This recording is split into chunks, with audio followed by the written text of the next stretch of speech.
Showdown is brought to you by Taom Billiards. Too fast, too fly, too flaunty, too gas, too high, yeah, we on it. We go wherever the crew going. I'm ready, so tell me who want it.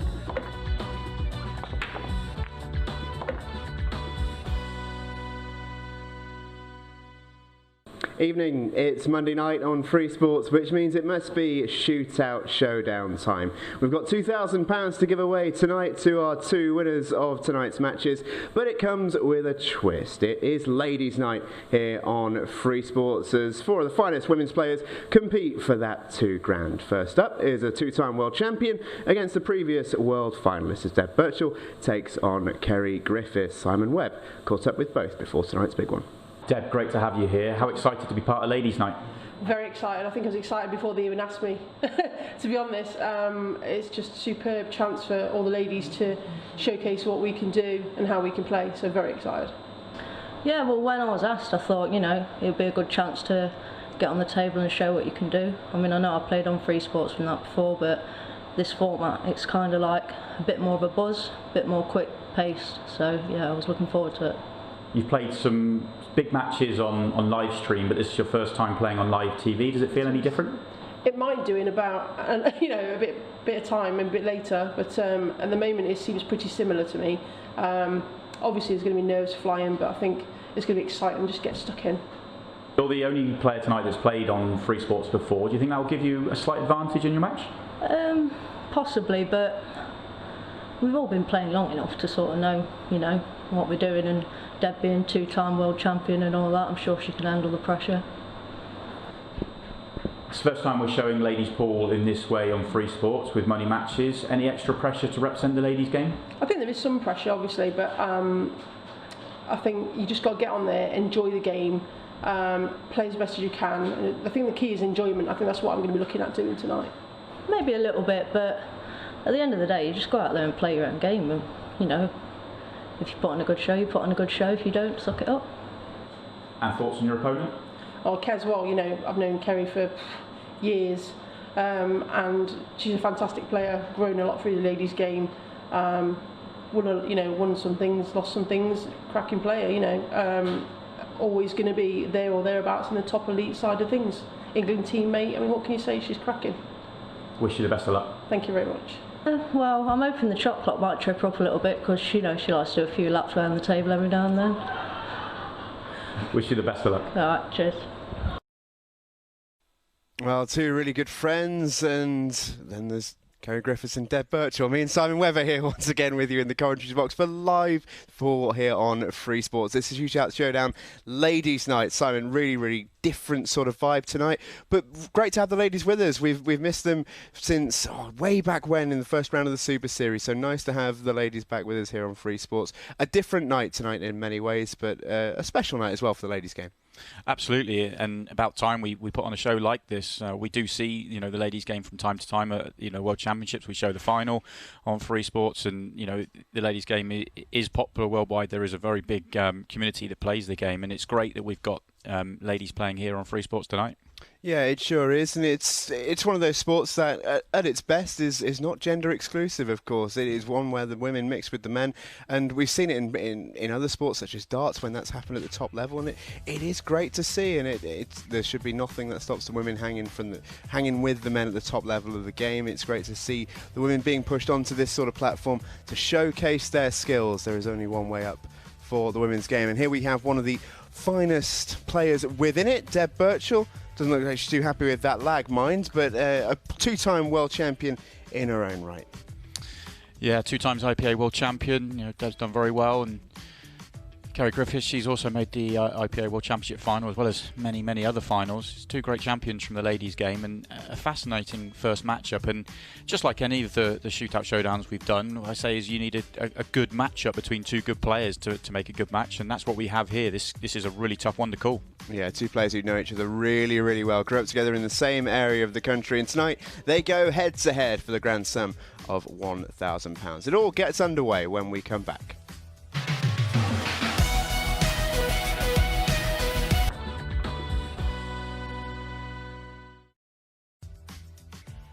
Welcome back. Free Sports, we're delighted to be with you once again, myself and Simon Webb, for the grand showcase of the Ladies' Night. It's a great night tonight, Simon. The money match is still very much in effect, 1,000 on the line between two close friends. We touched on this before the break, but Kerry Griffiths and Deb Burchell know each other very, very well. They go way, way back to the scene in Nottingham years ago. I've asked you this before with different players, but it's a worthwhile point to touch upon again. Different when you're playing a mate, especially someone you regard very well professionally but also personally. Yeah, it is, but in the ladies' game there seems to be much more of a community, and that's not to say there isn't in the men's game. There's a lot of respect and there's a lot of good friends within the men's game, but there's something about the ladies' game where they really do support each other and they want to cheer each other on, and you know, there's a much more of a community, so they're probably playing their friends quite regularly on the tour, so it's something that both these players will be used to. I don't think it's something that either of these players are going to struggle with tonight. Excellent opening break, has to be said. Or first chance for Kerry, and just needed that plant, needed the red to sit over the pocket, and then it would have been a great opportunity for a clearance, but red's just gone slightly safe and she hasn't landed on her next ball. Yeah, just a safety from Kerry. You can see the two players observing social distancing as best as possible. Only two players and the referee inside the arena tonight. The cameras all manned robotically and remotely.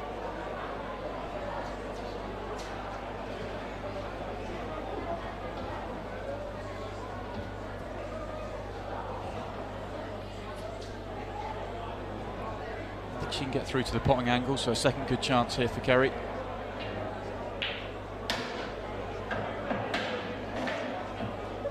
Good pot, and she's back in once again.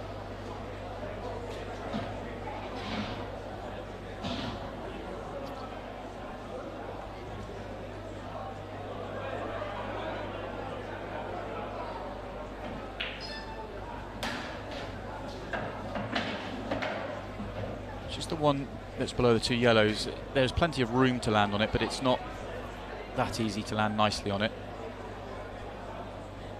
She'll want to try and do it off this ball if you can just top through a few inches. These pockets play tight. We have spoken about this multiple times over the recent weeks. That ball table that we're using is true as it comes, but middle pockets do play tight. And there's no margin for error whatsoever. Corner pockets we can't say the same of. That was a tough pot there for Deb. Absolutely, and I don't think there's a thought of a finish there. It was try and get the pot and play the safety to follow. Two yellows down near the black are tied up, so there's not a lot that Deb can do. Leaving distance.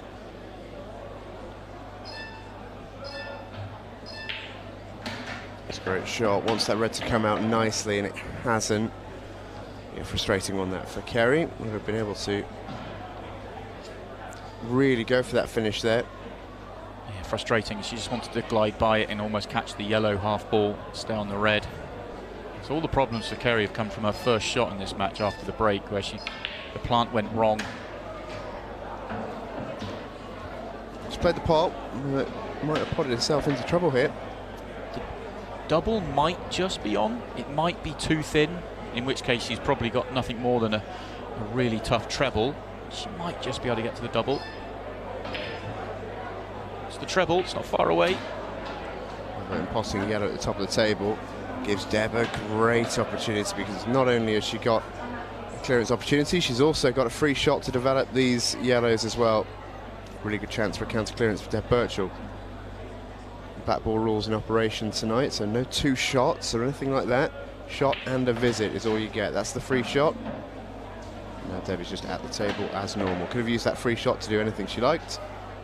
Bar potting black. She may have given some thought to using her free shot to develop these two yellows on the right-hand side, rather than just making the clean pot and clearing the two at the top. She's not on the next ball now, but that may have been her plan all along, was just to get rid of those two at the top and then go back and play safe again. Yeah, I think that was exactly what she's played. I would say, as a rule, the ladies play a slightly less aggressive game than the men. That's not always the case, and they're more than capable of going for the clearances. It's a good shot from Kerry.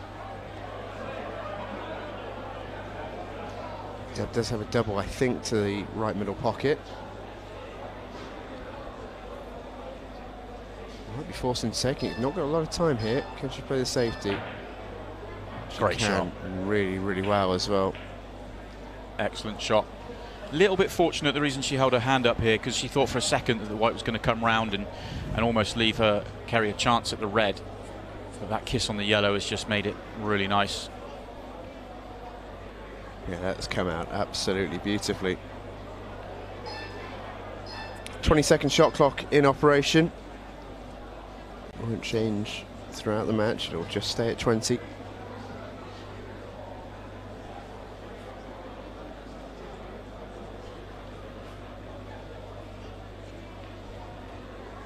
Couple of ways that Deb could go here. She could take the one over the pocket and try and play position onto the one on the rail. She's gone for the one in the centre and tried to play the same shot. Hasn't quite got the white far enough across the table. So there's big pressure on this next positional shot if she takes the one over the pocket. Not guaranteed to land on the one on the rail. So she may well take this cut down and play it in a sort of slightly more defensive way, giving her more chance to win the frame.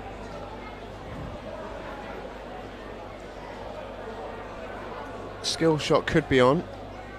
Double could be on. Got the red and the yellow. And Kerry is fine, remember. Skill shots in operation. That's what she's tried to play. It was tough. And that will just about do it then for Deb Burchell. It was a gamble that. Left Kerry a chance to go and win the frame. But that was an incredibly tough shot.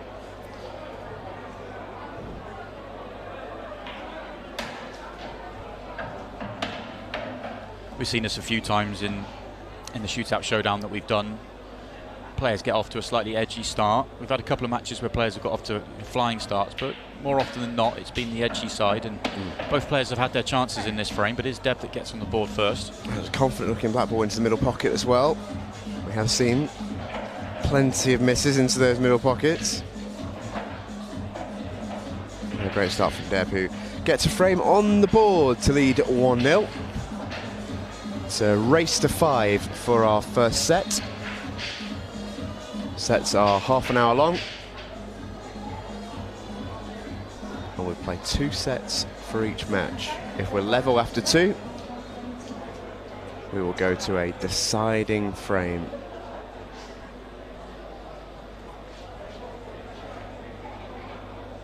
So Deb 1-0 up and has the break as well. And Kerry's got a great chance to respond here. Wasn't as good as Kerry's opening break, that's for sure. And good opportunity here for Kerry to respond after the disappointment in having a chance to win that opening frame and been foiled. And despite the fact the break didn't look particularly good, Simon, now the first ball's gone, I think these reds don't look too terrible, you know? When you ball on the table is a real problem. It's the one, it is the black, but with the red just inside it, you could nudge the black open with control. She may not be able to leave that to play it from the middle of the table. She may have to play on it into the middle pocket if she wants to play the gap. Otherwise, it's difficult to play this one to the bottom right and land on your next ball at the top of the table. So this is slightly tricky, this next position. And I don't think there was a huge amount of thought of potting that. No, it was a real tricky one. The bridge hand was so far back, I don't think there was any huge control in it. Just wanted to take the pocket. The problem she had is if she makes potting angle, then the white's going to go too far across the table and she's not going to be on the next ball. So maybe sort of a bit speculative, trying to drop it in but thick and hold the white, and it didn't go. Another great pot from Deb. It's the left middle. So Deb's problem's the same. It's the black and the yellow that's next to it. The rest of the yellows aren't a problem. It's just going to be one delicate little cannon to open that up, and with the yellow just below the black, I think there's room, and she should be able to do it with control. Sort of layout that Deb would expect to clear up from. Second player in 2 weeks as well, rocking the Dennis Taylor lenses. Need to get myself some of those. Your eye nose up before play started. those that play in glasses, if you wear normal glasses, you're always looking at the rim and you can't see the balls properly. So I must say, since the days when Dennis Taylors were, I'm not going to say fashionable, but worn, they've got considerably better to look at, haven't they? Yeah, no, they have. I don't think Deb wanted to go into that yellow. She was trying to go past that yellow and into the black and the yellow that's touching it. No, this is a problem. Yeah, if this yellow still goes into the middle pocket and it's tight, then this is still on. And here's your answer, it didn't. Yeah, just flicked the red. That was super tight.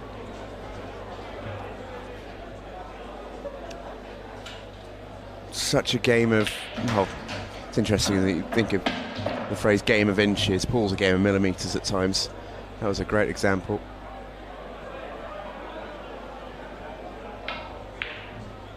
Oh, that's a sloppy one from Kerry. Should have expected to make that. As we've seen in the shootout showdowns we've had previously, that's 2 or 3 chances that have now got away from Kerry, and what we've seen previously is that they get harder as it goes by. That's a let off. It is a let off because this is now wide open for Kerry. This is a chance to get the frame on the board and settle down, and that's fine. 2 going in there's absolutely no problem.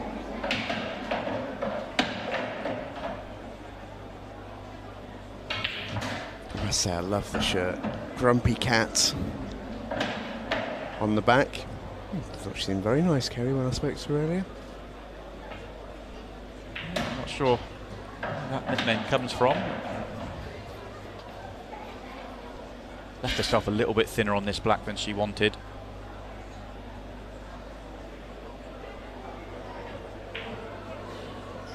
Wants it to drop. Oh no.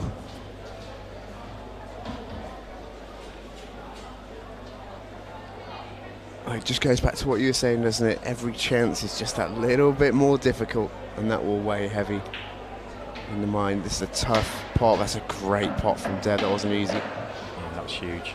These middle pockets play so tight. Excellent shot into the middle, and that's going to win her this frame and just keep the pressure on Kerry here.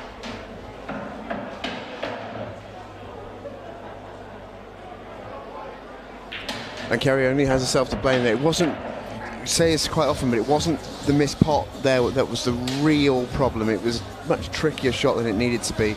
The shot before that to end up so thin was lax. Completely agree. Yeah, it was the positional shot that made the pot hard rather than the pot itself. This is Deb Burchell's profile, hometown of Trowbridge. It's current hometown. Current hometown, yeah, formerly from Nottingham, moved to Wiltshire. And I spoke to her earlier because myself living in Nottingham, Simon living in Wiltshire. She claimed Wiltshire as her own. I felt betrayed. But favourite pool player, Mika Rooney. Quite a few players' favourite pool player. Oh, Kerry goes in off the break next. It's not often you see you go in off the break in the bottom corners. Let's have a look at this.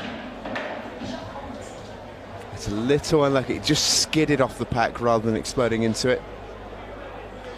And when you've had a slow start to the match and the pressure's building on you, that's the last thing you want.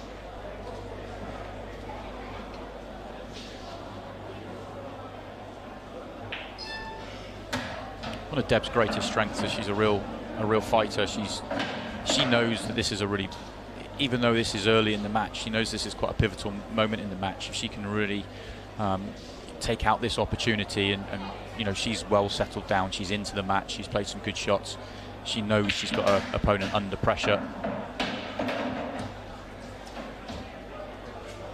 No problems to work out here, it's just about the route.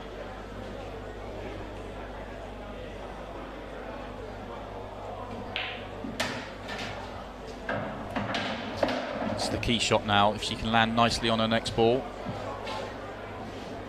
it should be a fairly simple finish from there. It's not that easy to land nicely on the next ball though.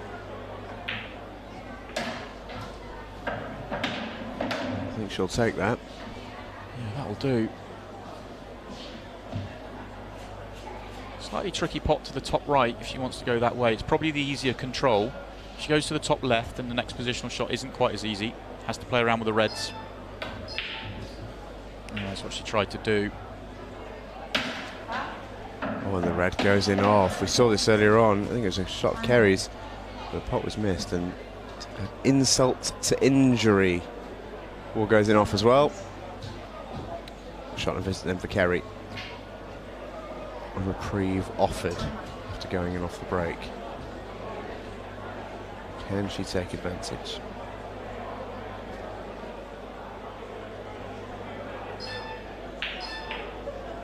These are the sort of situations where I think the shot clock is something that none of the 4 ladies playing tonight will have experienced before.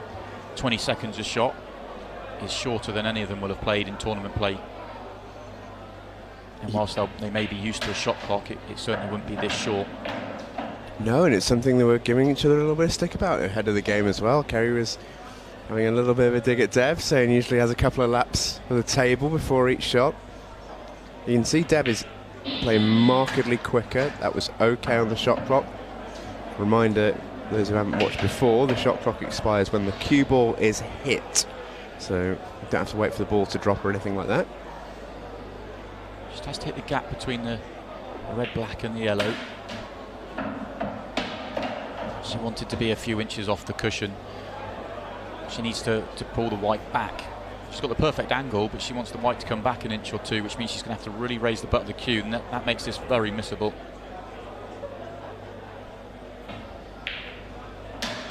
She's just played through. This is now a horrible thin cut. Yeah, needed getting that white an extra inch off the cushion on the previous shot would have made the world of difference. She can still make this, but it's ultra thin. Control of the white is, well, the white's going to be flying around the table. Off the double. Jaws it. Might have even played on that, you know, Simon. Looking at that, it looked fairly close to go pretty naturally.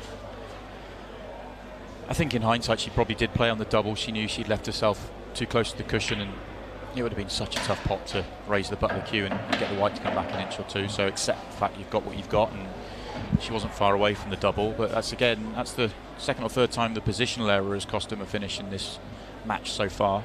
And again, we're talking millimetres. Yeah, fine lines, it really is.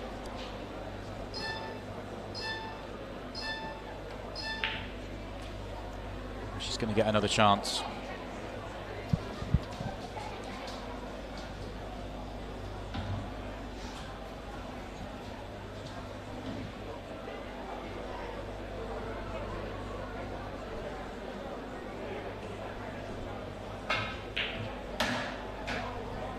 Where's the white? Needs this to pull up. She's all right. All right. Don't worry about it. Well, horrible cueing though in the pocket.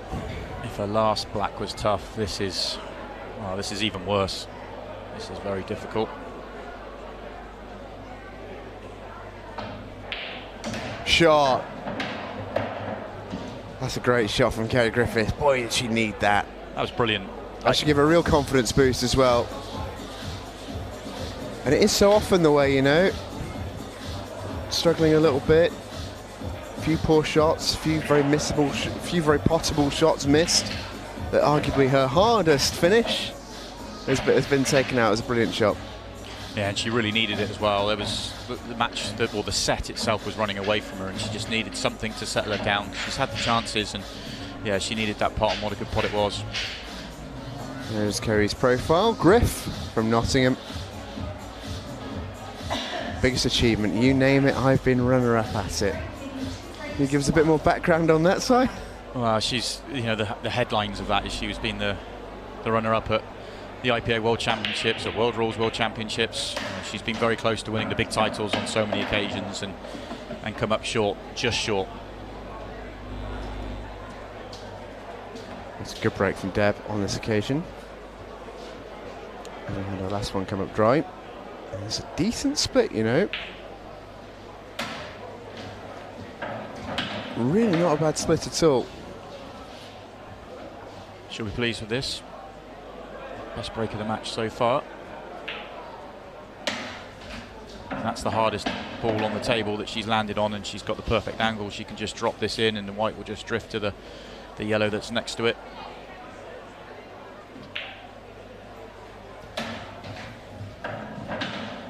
again. She's just lovely angle. She can just drift straight onto the ball to the top left, and she's worked these out really nicely so far. Just let the white drift too far. Pulled up just about in time. This pot's trickier than she wanted, but if it goes in, the white should cannon the red and land perfect on the last yellow. Yeah, this is much tougher than she wanted it to be. Still there though for Diamond Deb. Missed it. I'm really surprised she's tried to screw that on and off the cushion, because screwing it on and off the cushion, it means you have to then avoid the red, whereas if you, I think, well, it's difficult because if you're not right behind the shot, you don't know, but from our camera angles, it looked like the natural angle was taking the white straight into the red, which is the easier way of playing the position. Can Kerry really punish Deb here with a counter clearance?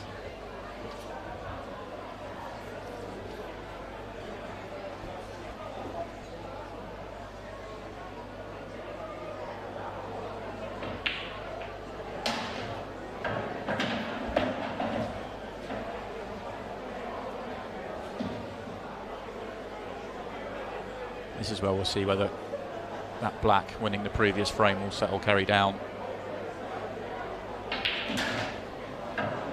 Normal circumstances, she'll roll these out fairly comfortably. These aren't normal circumstances though. No, and I think that's worth pointing out as well. I think what was nice actually was all four players in their interviews earlier were, you know, very frank and said, you asked them, does their first match on live TV, second in Kerry's case, you know, make any difference? And all of them were like, yeah, a little bit, you know, there'll be a few extra nerves because of that. And it's interesting, I think if you asked plenty of our other Shootout Showdown competitors in the male half of the pool world, they're always like, nah, it's fine, don't mind it, no nerves whatsoever. The pool can often say something different. Well, the thing is, and I don't like talking about it because I don't think it should be a thing, but there's definitely in the pool world, there is, you know, some negativity, shall we say, from some corners, and, you know, it's more the minority, but it's there towards the ladies' game. And it's a great recovery shot, that, by the way, from Kerry. It was. She just ran out of position, which will frustrate her, but a good recovery. And that's why I asked the question in interview whether they feel they're out there not just representing themselves, but they're representing the ladies' game, and I hope they're not thinking that, because they shouldn't be. They should just be playing for themselves and the cash that's on the table. That's what they're playing for, really. But I do think it's a relevant question with the way things are in the pool world at the moment. Oh, where's the white ball?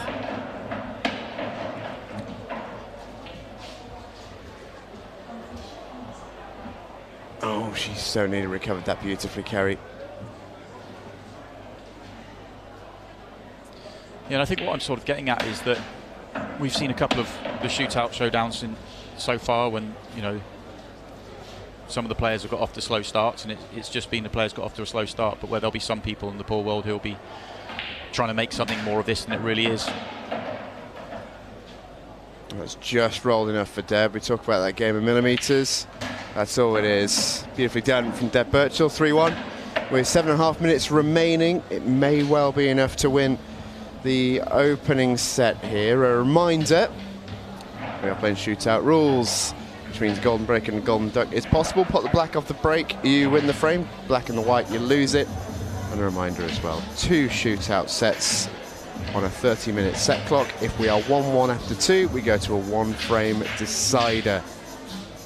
At halfway to 15 minutes, the match clock stops when the balls are re-racked, which means we do have 7.5 minutes for Kerry Griffiths to get this one back. 3-1 down to Deb Burchell. She's made a ball. Yeah, and she's capable of doing it. There's enough time left on the clock. What she needs to do is just start taking her first opportunity. She's had enough chances to be level in this match.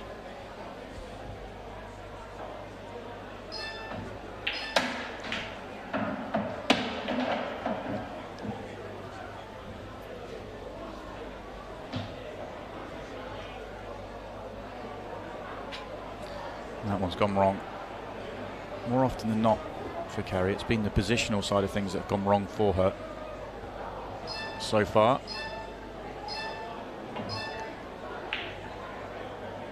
I think the key here is not panicking at this stage. Okay, 6.5 minutes doesn't sound like a lot of time, but she has to win this frame.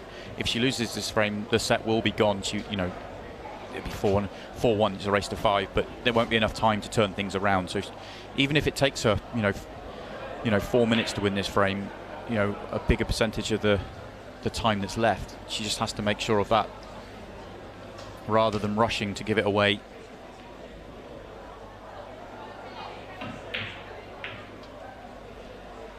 And her attention was solely focused on that cannon. Played that one well, but took her eye off the pot. Now the knees are open for Deb. Played a loose one with her last shot there on this red. Won't make the same mistake twice.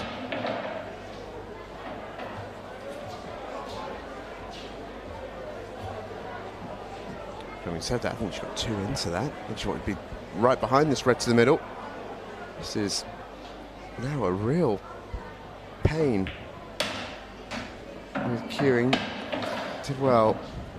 Needed to hit the yellow, just brushed by it. If she hits the yellow full, then she's landed perfect, but now she's in a spot of bother. She's going to have to... I don't think this goes in the middle. She might have to go up the table. And she has. It's wide. Yeah, that one was rushed.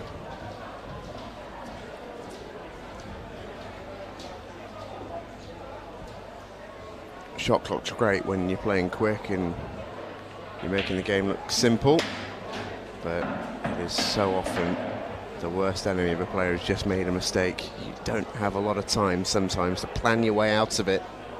Well, we saw that with Mark Farnsworth, one of the greatest players to ever pick up a cue. We saw him in his first match in the Super Series 6 weeks ago or so, and he looked just unbelievably good. Second match out, he didn't quite look as good because he kept running out of position just a fraction more, and then he didn't have the time on the clock to allow him to refigure out his route. So when the mistakes happen, that's when the clock becomes a real problem. When you're playing well, the clock doesn't feel like a problem at all.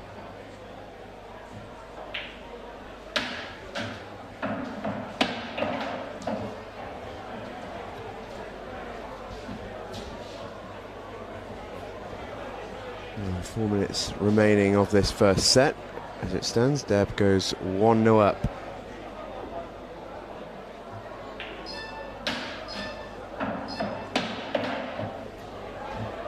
She's not going to be able to get the cue ball particularly close to the last red if she goes for the one down the table first. Possibly screwing on and off the cushion. If she plays it off the bottom cushion, she has to play around with those yellows. This is difficult. I don't know whether she can quite screw on and off the cushion. She was trying to pot that thin and then to avoid the yellow, and that's forced the miss. But she also knows that she's in control of this set still, even with that miss.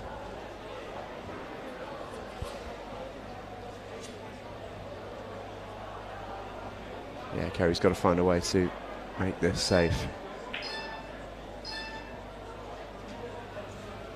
Don't know if she's done that. Think she has. Don't think Deb can get through to just that red without fouling. Yeah, tap of the table tells you that. May well even be a snooker. I've not heard Donna, the referee, call total snooker yet. No, now she's come round to have a look. So the clock gets stopped whilst Donna checks, and she has called total snooker. Yeah, it's a good shot, that. Oh, that's also a good shot.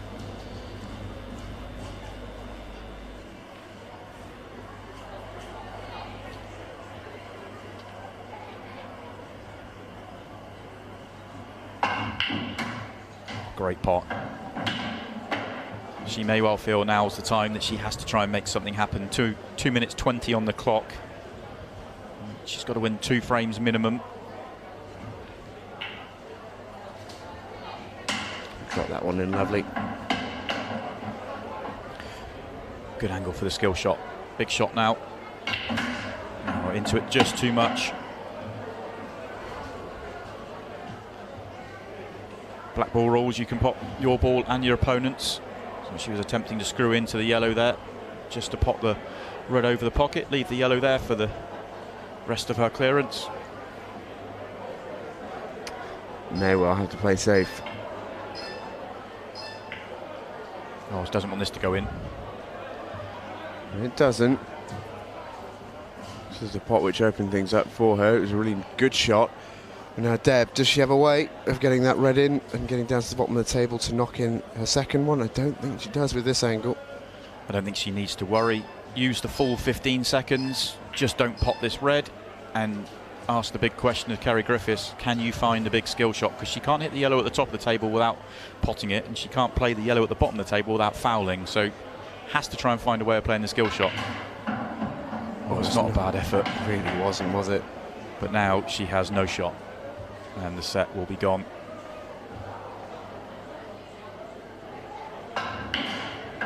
Go on in, Chris. Wow, what a shot that is. Love to see that. That's absolutely incredible.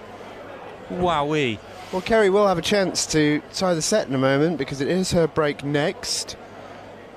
And if she can pop the black, which she can, she will have an opportunity to golden break with 32 seconds of the first set remaining.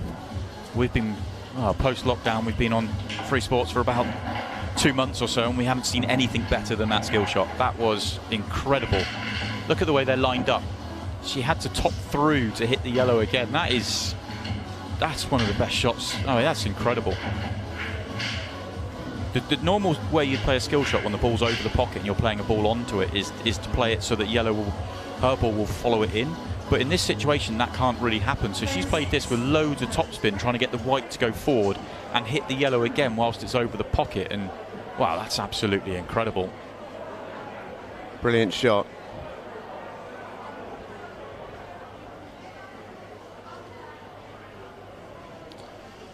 So it's Deb's break, so she's going to use a full 20 seconds. It is indeed Deb's break.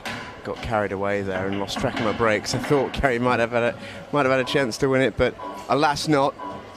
It will be Deb to see out the remainder of this opening set, which she is very happy to do. It's 1-0 to Deb Burchell after the first set. Kerry Griffiths can tie it up in set number 2 as the Shootout Showdown pool continues when we come back.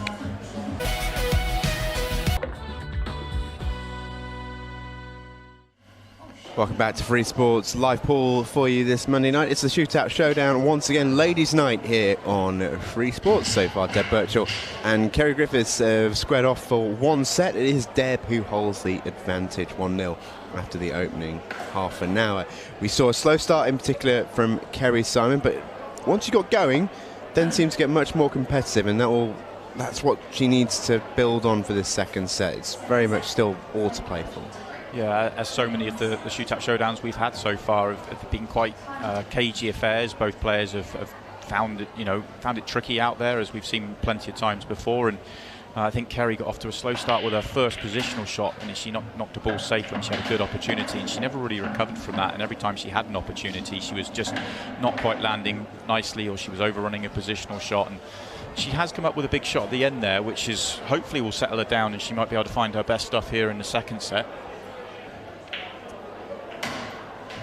I think Deb started off the brighter of the two players, but when I thought that she was going to wrap the set up, with authority, she made a couple of positional errors herself and missed a couple of pots when she looked like she was going to win the set more comfortably, which is unlike Deb. Normally when she gets herself in front, she really wants to put her foot down and make sure.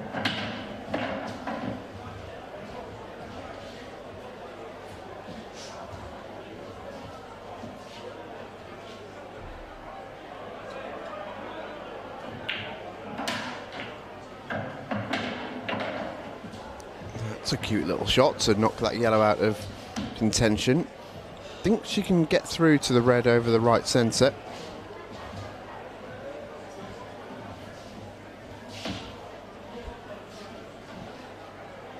It's awkward queuing, but should open the frame up a touch here if she plays it right. I think she just mistimed it. She was trying to get that white to come back. She needed to get the white nearer the centre of the table. You can see, everything's blocked off. And it's the red furthest left that she was trying to land on, I think.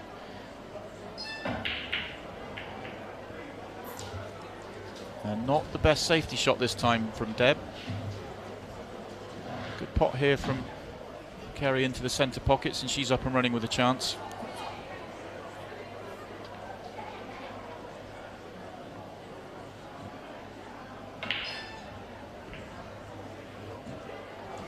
We've said it many times before, these black ball tables play beautifully, but the centre pockets are tight. Highlighted there with that missed pot. The minute you try and play them with any pace into the centre, you have to be so accurate. Oh, shot that from Deb. Really nicely done. Got a natural angle here to come down the table as well.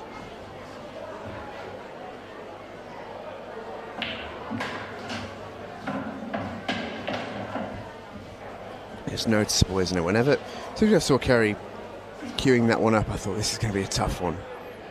So little margin for error when you're attacking the middle pockets from the bottom or the top of the table. We've just seen it all the way through all the events we've had from here. It's the way the table's set up. I actually quite like that as a dynamic. You have to be precise, as Deb was there. She sure was, and that's 1-0 to Diamond Deb. In the second set, she's 4 frames away from a cool £1,000. Still a long way to go in this one, though, for Kerry to turn it around and force a deciding frame. Yeah, it's important that she reminds herself she's just 1-0 behind and not worry about the state of the match and everything else. She just has to win this race to 5, this 30-minute set. That's all that she needs to focus on here.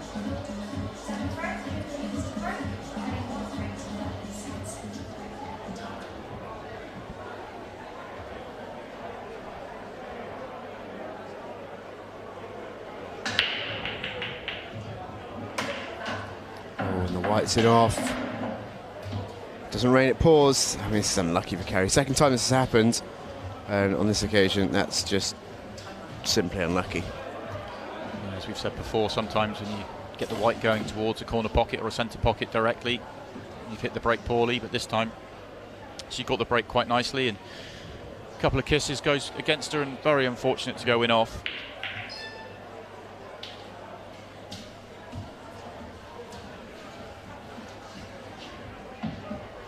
I think Dev's played better shots than that to open things up, though.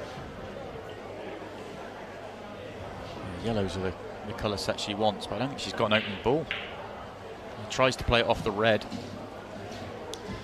And it stays on the table. That's a real let off this for Kerry. Yeah, the only thing now, because it is still open table, is that yellow has just gone a little bit too far past the middle pocket to be comfortable. If she gets right behind it, it would drop in. So I think possibly yellows would still be the colour set you want. And she's going to go reds. So there's a little cluster of 3 at the bottom. They're not that easy to work out.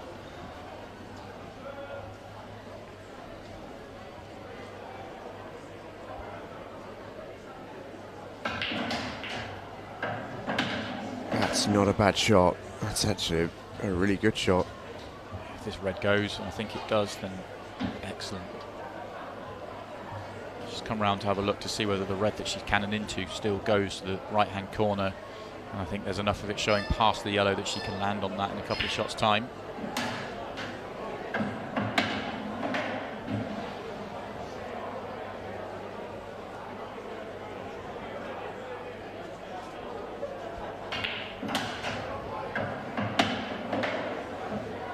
It's not the worst little cannon. She just brushed past that yellow. She probably felt there wasn't enough room to land on that red, so just tried to nudge it on a little bit more, and she's done that nicely.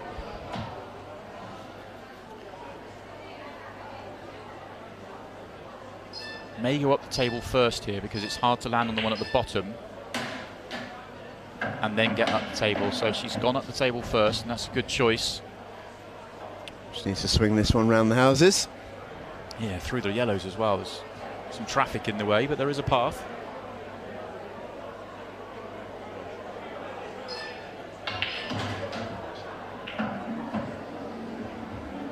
Is she okay? I think Kerry's okay here. think. Tough to tell. She just won't have much control of the cue ball. I think the pot's still on. It's very thin, but she can still make the pot. Can she control the white?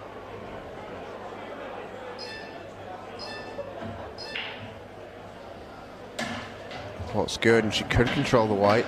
Now, does that black pot into either of the top corner pockets? Definitely think it goes to the top right. I don't think she can get to the potting angle of the top left, but top right's going to be her choice. Yeah, there you go. Eye of the needle. Through the yellows. Shot. Great clearance. Yeah, that's her best moment in the match, because she made that amazing shot at the end of the first set, ultimately in vain, but this was a great clearance. She had to open up the balls a couple of times, and then that black was very, very tough, and excellent clearance, and ties the scores up here in set number 2. Just letting Deb know that she's still very much involved in this match. Yeah, lovely shot from Kerry there, and as you can see, coming up next, Danielle Randle against Vicki Lomax, our second game tonight, also for the sum of a cool £1,000.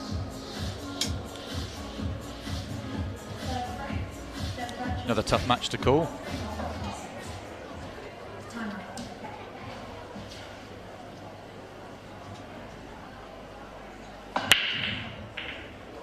Oh, now then. Deb's also gone in off the break this time. And again, that's unfortunate. Oh, the black's gone in as well. Oh, it's a golden touch. Only just seen that. Wow, I didn't see it first time round either. Wow, there we go. That's a frame in double quick time for Kerry Griffiths. So things have really turned around here. I did not see that first time. My goodness me. Let's have another look at that. That's amazing. Saw the white go in. Watch the black ball in the middle of the table. Oh, would you believe it? It's a crawl game at times. The golden duck goes against Deb, but it is Kerry Griffiths ahead in a set for the first time. That's incredible. And incredible that both of us didn't see it either. Absolutely amazing.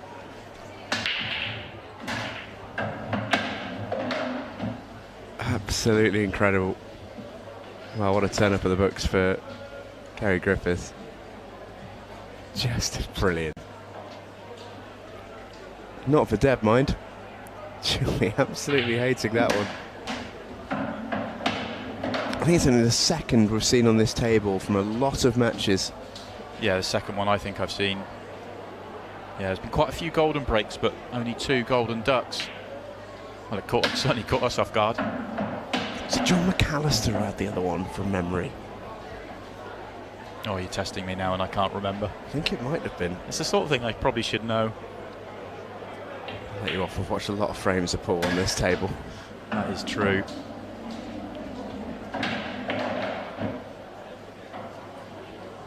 Carries in once again. Excellent break, good opportunity.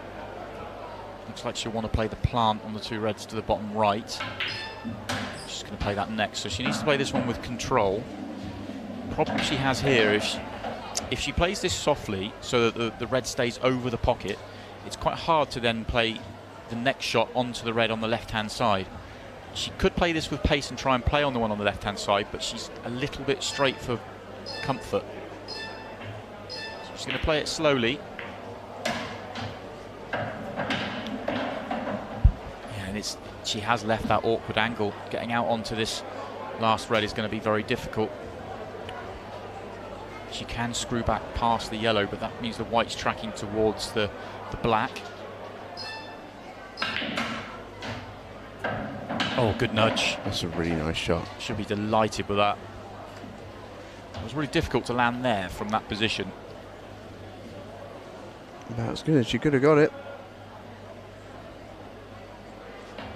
No, this is an easy shot. Play it to perfection, though. Oh, Kerry Griffiths is rocking and rolling. Couple of absolutely lovely shots.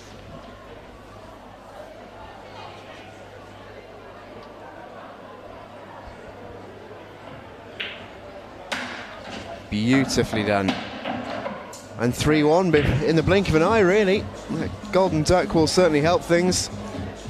But that's fantastic work from Kerry Griffiths.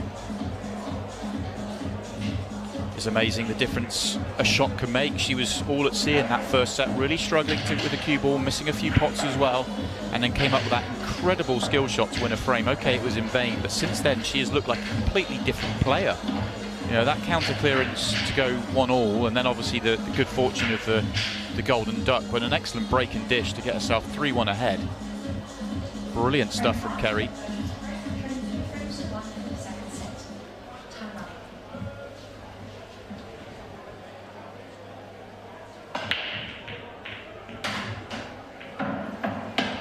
Ball down off the break.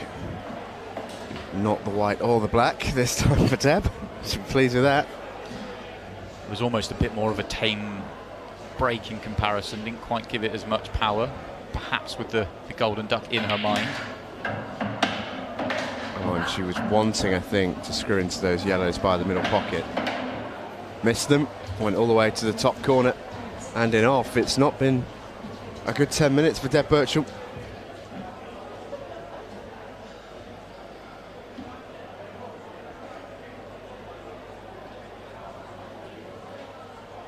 And a lot of that's got to be put down to Kerry finding her form and putting some pressure on her. Yep. I totally agree. That's not the nicest first shot from Kerry. After a shot and visit. On your visit shot, you really want to have a nice easy pot, seeing as though you've literally set yourself up for it. Not got that. She has got a route out though. Actually, quarter extension, well remembered. Neither player used it in the first set. And Kerry knew that this is a big shot coming up and didn't want to be rushing it. In fact, switch of tack. Still was open table following the foul. And I think I'm right in saying that she was originally planning on using reds there, but with how that's turned out, I think had a change of mind. I think she still should have tried to go reds as well. Okay, I know that pot to the top left was tough, but if she makes the red to the top left, she's got a real good chance of clearing, especially considering she made that break dish in the previous frame. By changing her mind and going yellows, she sort of was accepting that she wasn't going to make the clearance. She was just dropping in, taking colour set, and then playing the sort of drop down over the pocket. I think quietly Deb would have been pleased to have seen that change of heart. Yeah, and okay, I guess Kerry was probably thinking she could still make that one down the rail, but that was super tough, and there was always going to be odds against making it. Just stopped in my tracks there, as I thought Deb was going to get a good chance. She's just nudged that red safe. She's just sat on the yellow, and that's now awkward, and she doesn't have an angle, I don't think, to go into it from this ball now. I think she just goes by it. She might be going into it. It's tight. Oh, she is. She hasn't landed on the next ball. Just a little safety, brush off this red. Leave the white on and off the cushion behind it. Probably be the order of the day. Oh, she's choosing to be a little bit more aggressive than that. But clever shot though, actually, when you look at the layout of the table. Okay, I know the red that she's played the double on's gone into that little cluster, but even if that red stays away, she wasn't leaving anything particularly easy for Kerry, so she felt that was a good chance to be aggressive without risking everything.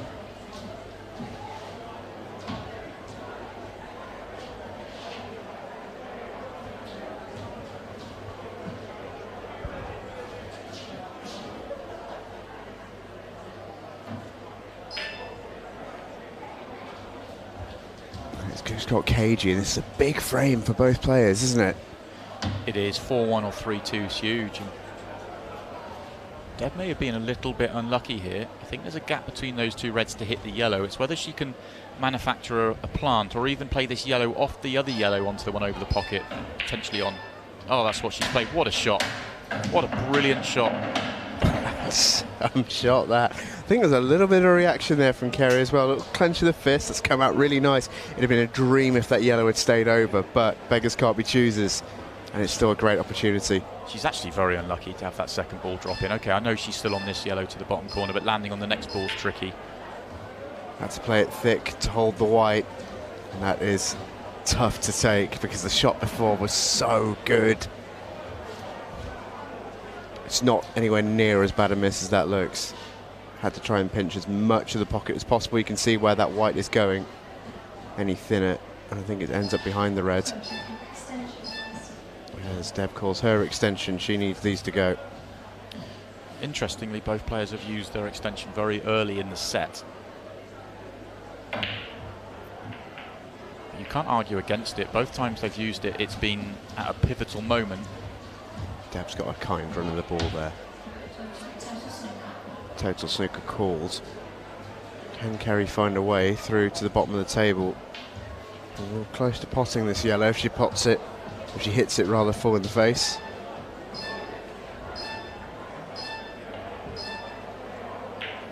Which she does, which she does. Now then, one more good shot. A chance to go 4-1 up.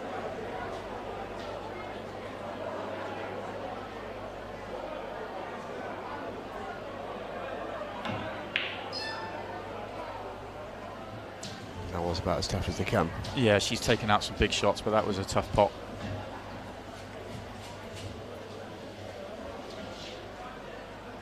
Also harder when you know you're just leaving the frame for your opponent. She also wasn't absolutely guaranteed to land on the black playing it the way she had to play it. Everything considered, probably odds against. Big moments in this match. Deb can take these out, and she should. Things will get very tight indeed in this second set.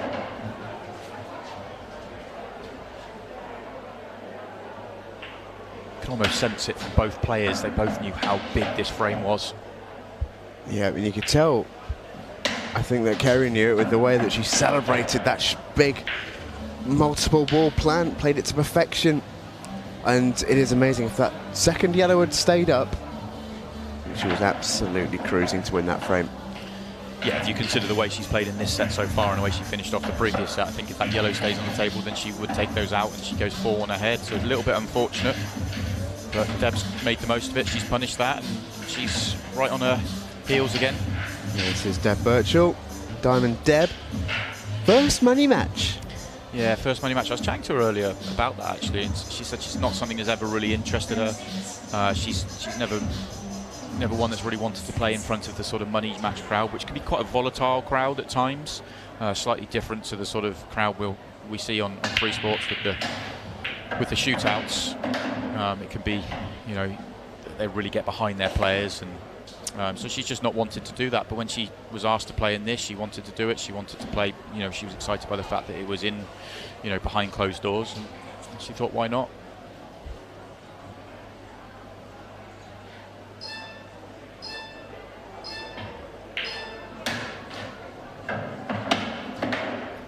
Kerry with the first chance then of this sixth frame, this crucial sixth frame of this second set.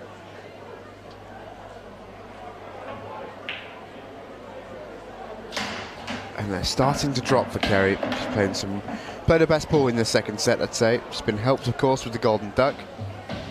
But I think on the balance of play, as it were, I think she's been the better player in the second set. Deb's rather holding on. I agree. I think Kerry's been a completely different player in this set to the first set. Confidence is right up. It's a massive thing in any sport. We've seen it all the way through the shootout showdowns. We've seen, you know, players get off to slow starts, and it's hard to then find your game. And you know, she comes up with a big shot, and all of a sudden settles herself down and starts to play some of her best stuff. And as we give her the commentator's curse, so you see it there, those middle pockets. If you've got to play at pace, they are not kind.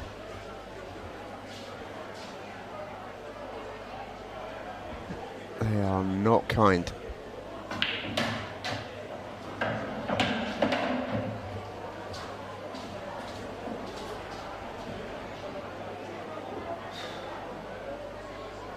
Puff of the cheeks from Deb.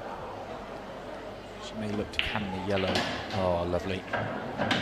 Wasn't much of that yellow showing. Cannon it really nicely. Actually, in the same way that Kerry was a bit unfortunate in the previous frame, Deb has been this time. Fortunate to finish hampered, but she's recovered the situation with a good pot.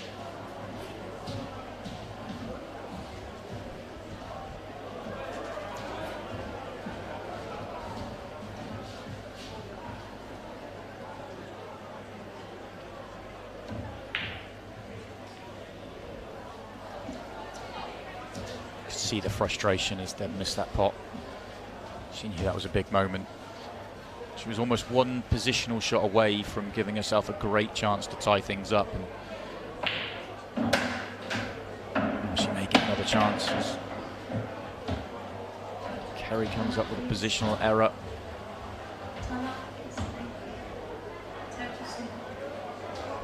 Total snooker called. Yeah, just needed the white to drift across another few inches.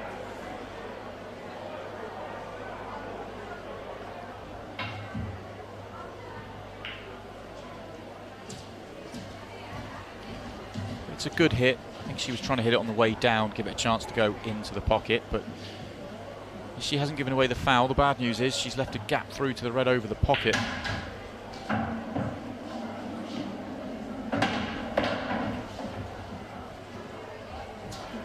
That's awkward for Deb now. Not a lot she can do. She's not touching it, so she thinks she can still snick this in. White's going to be going with some pace. Oh, I think this is going to come out okay-ish. Got a shot. She's got a shot, and I actually think that that's not the worst result for her. Okay, it may not, it's going to stop her from winning the frame at this visit, barring a big shot, but she should take a tactical advantage. Yeah, always a white. She's all right. Yeah, she got the white just double kiss, meant the white went way too far to the right-hand side of the table. I thought she could keep the white in the middle of the top cushion, then she was going to gain control, because this bottom yellow does go, and even if she doesn't make it, she's going to take the pocket. Oh, she's gone the other way and played the snooker, and she's played it really well. Yeah, it really has.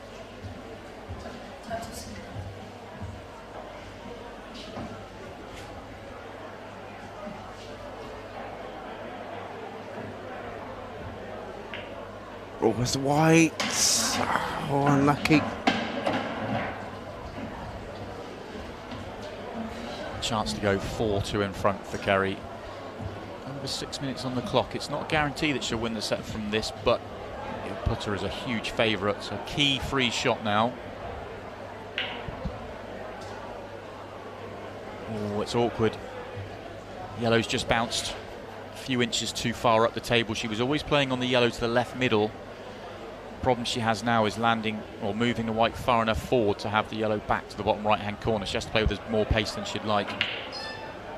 Yeah, the minute she had to play that with pace into the centre, it becomes a trickier pot. If she's dropping that in, I expect her to make it. These are edgy times.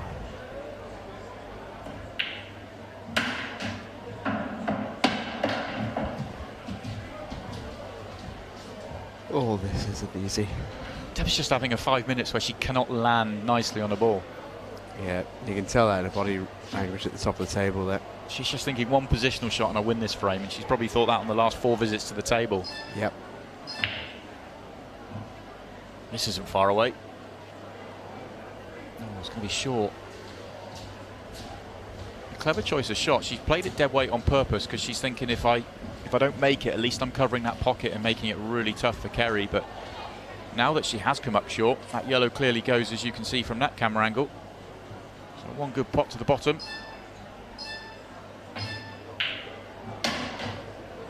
Nailed that. Now then to go 2 clear with 5 minutes to play and 1 away from taking us to a decider.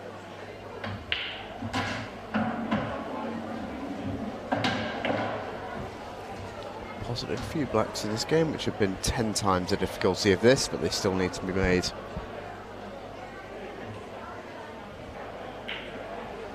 They still need to be made.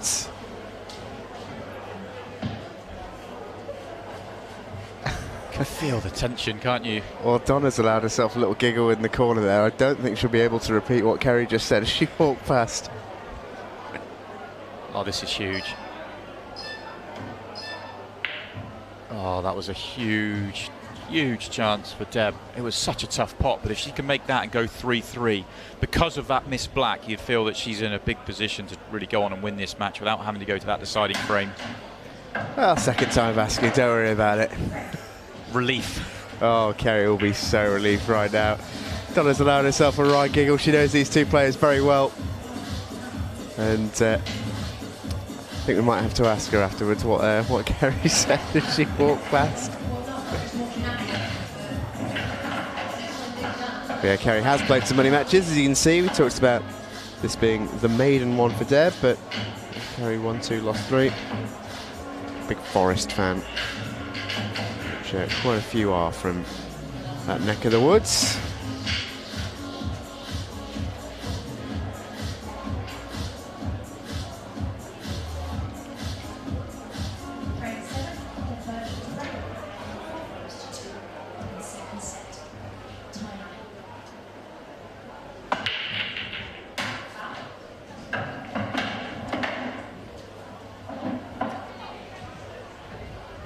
Deb's breaks really let her down in this set.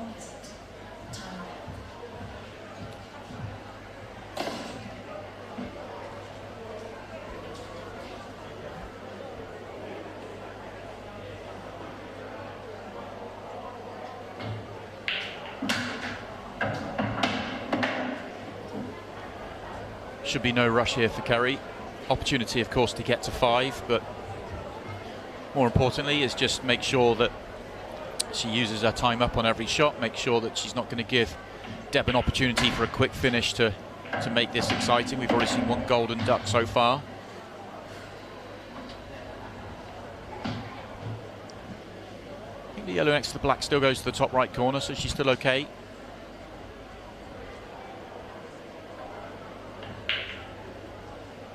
It's a really good shot. Performance in the second set from Kerry has been really impressive, bar the sort of the aberration or two in the last frame, where I think just pure pressure got to that shot. Yeah, no question. She finished the first set strongly, but 2 really good finishes and going 3-1 in front. And yeah, you could sense the pressure from both players. Actually, they knew they were big frames. They both made some mistakes, but now she's 4-2 in front and she feels relaxed again. Her best ball's coming out. Yeah, and this was the pool she was playing when she was 3-1 up. This is a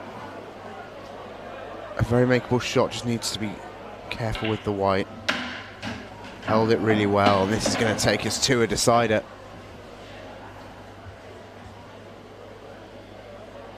No missing of this Dolly Black, surely. No, of course not. And Kerry Griffiths will take us all the way in our first Shootout Showdown match of Ladies' Night.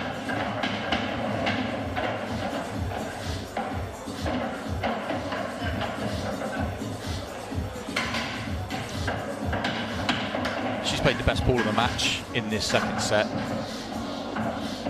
She'll be really pleased with the way she's responded. It's not easy to do that when you've started so poorly and you've started slowly. It's hard to then find your game, especially when you're under pressure out there. You know, you've got the live TV cameras, you've got a lot of money on the line, you've got a lot of people watching and a lot of eyes on you. And for her to find her game in this second set from 1-0 down, it's very impressive from Kerry. They will re-lag for the right to break in our deciding tiebreaker, and it is Deb who will do so. Well then, 1 frame, Simon, to decide it all. Deb has the break. Surely not another golden duck. Well, the break's really gone against her in this second set. She broke pretty well in the first set and had some good chances off her own break, but in this second set, obviously the golden duck, which you just highlighted there, but she's also gone on in off, and she's had a couple of poor breaks. And almost since the golden break, she hasn't connected with the break full power and almost reined it in a little bit, maybe a little bit scared of the golden break. So it'd be really interesting to see how hard and how firm she goes after this break. That's a big one. Final frame decider then, Deb to break. 1 frame for £1,000. Makes a ball. And this is not a bad split, Simon. It's not a bad split at all. Yeah, I'm really pleased with the way she's gone with that break. She's changed the break up. She was going for the cut break a little bit more, and now she's gone for the full-on, full power, and she's caught that great, and she'll be pleased that she gets first opportunity, and it's a really good one.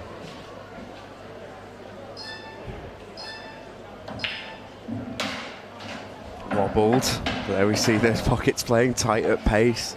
Any quicker, and I think that stays out.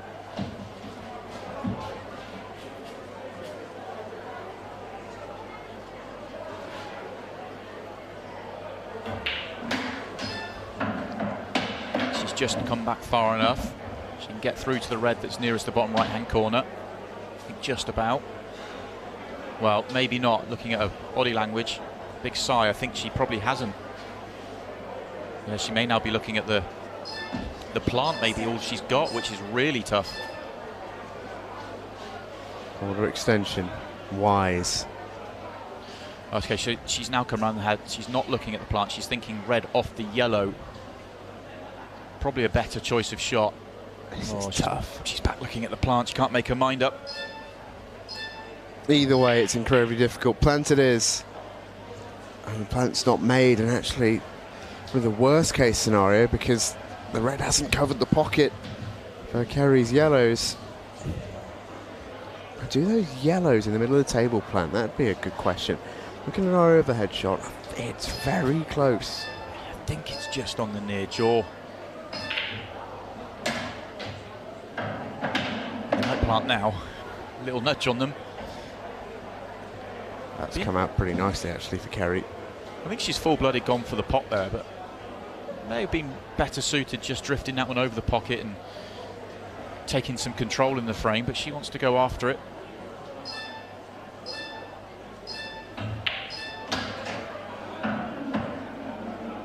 She's underhit that positional shot. I think she was playing on the gap of the reds to either play the plant or the yellow just below it. It's a tough pot now to the top left, but it's also a really tough positional shot. Has to get into the white nicely. You can see from this camera angle that she has to get below the right centre pocket.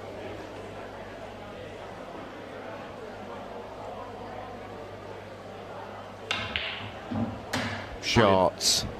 She's got into it too well.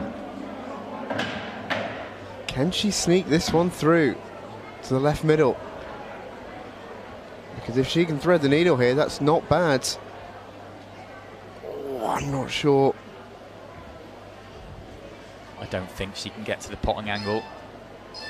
Yellow off the other yellow. Well, that's what she played, and it didn't go. Full-blooded though. And she's been a little bit fortunate that she's tied up one red.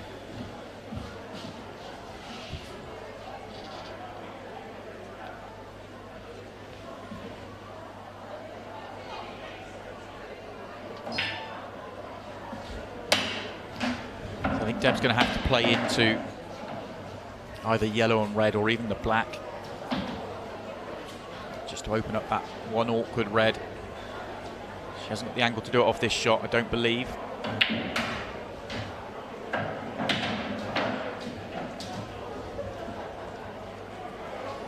Does she off this one? I think she can just about pick the angle, pot it off the thicker jaw and screw into the black potentially. I don't know whether she can play on the gap and take the red to the top right. She's tried to pot it the other jaw and go into it off two cushions, and well, that was the risk of it. She hits the black here. She's all good. Just needed a trace more side. We talked about the margins at the top of the show.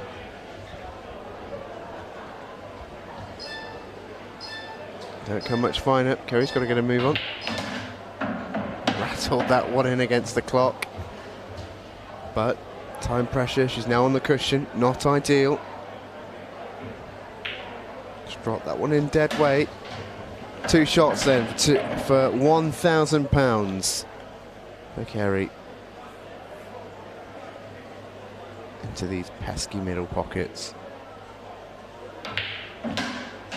Halfway house. It was never going to be easy, was it? The way this match has gone. Good pot into the centre, but didn't quite drive through the red enough, and this is now a tricky black. This is horrible. She's made a couple of these. And overcut. Overcut right then, Deb. Over to you. Final frame drama. Always going to be the way.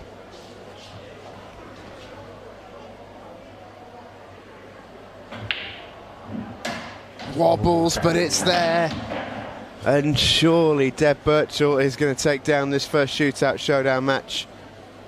Surely. She does.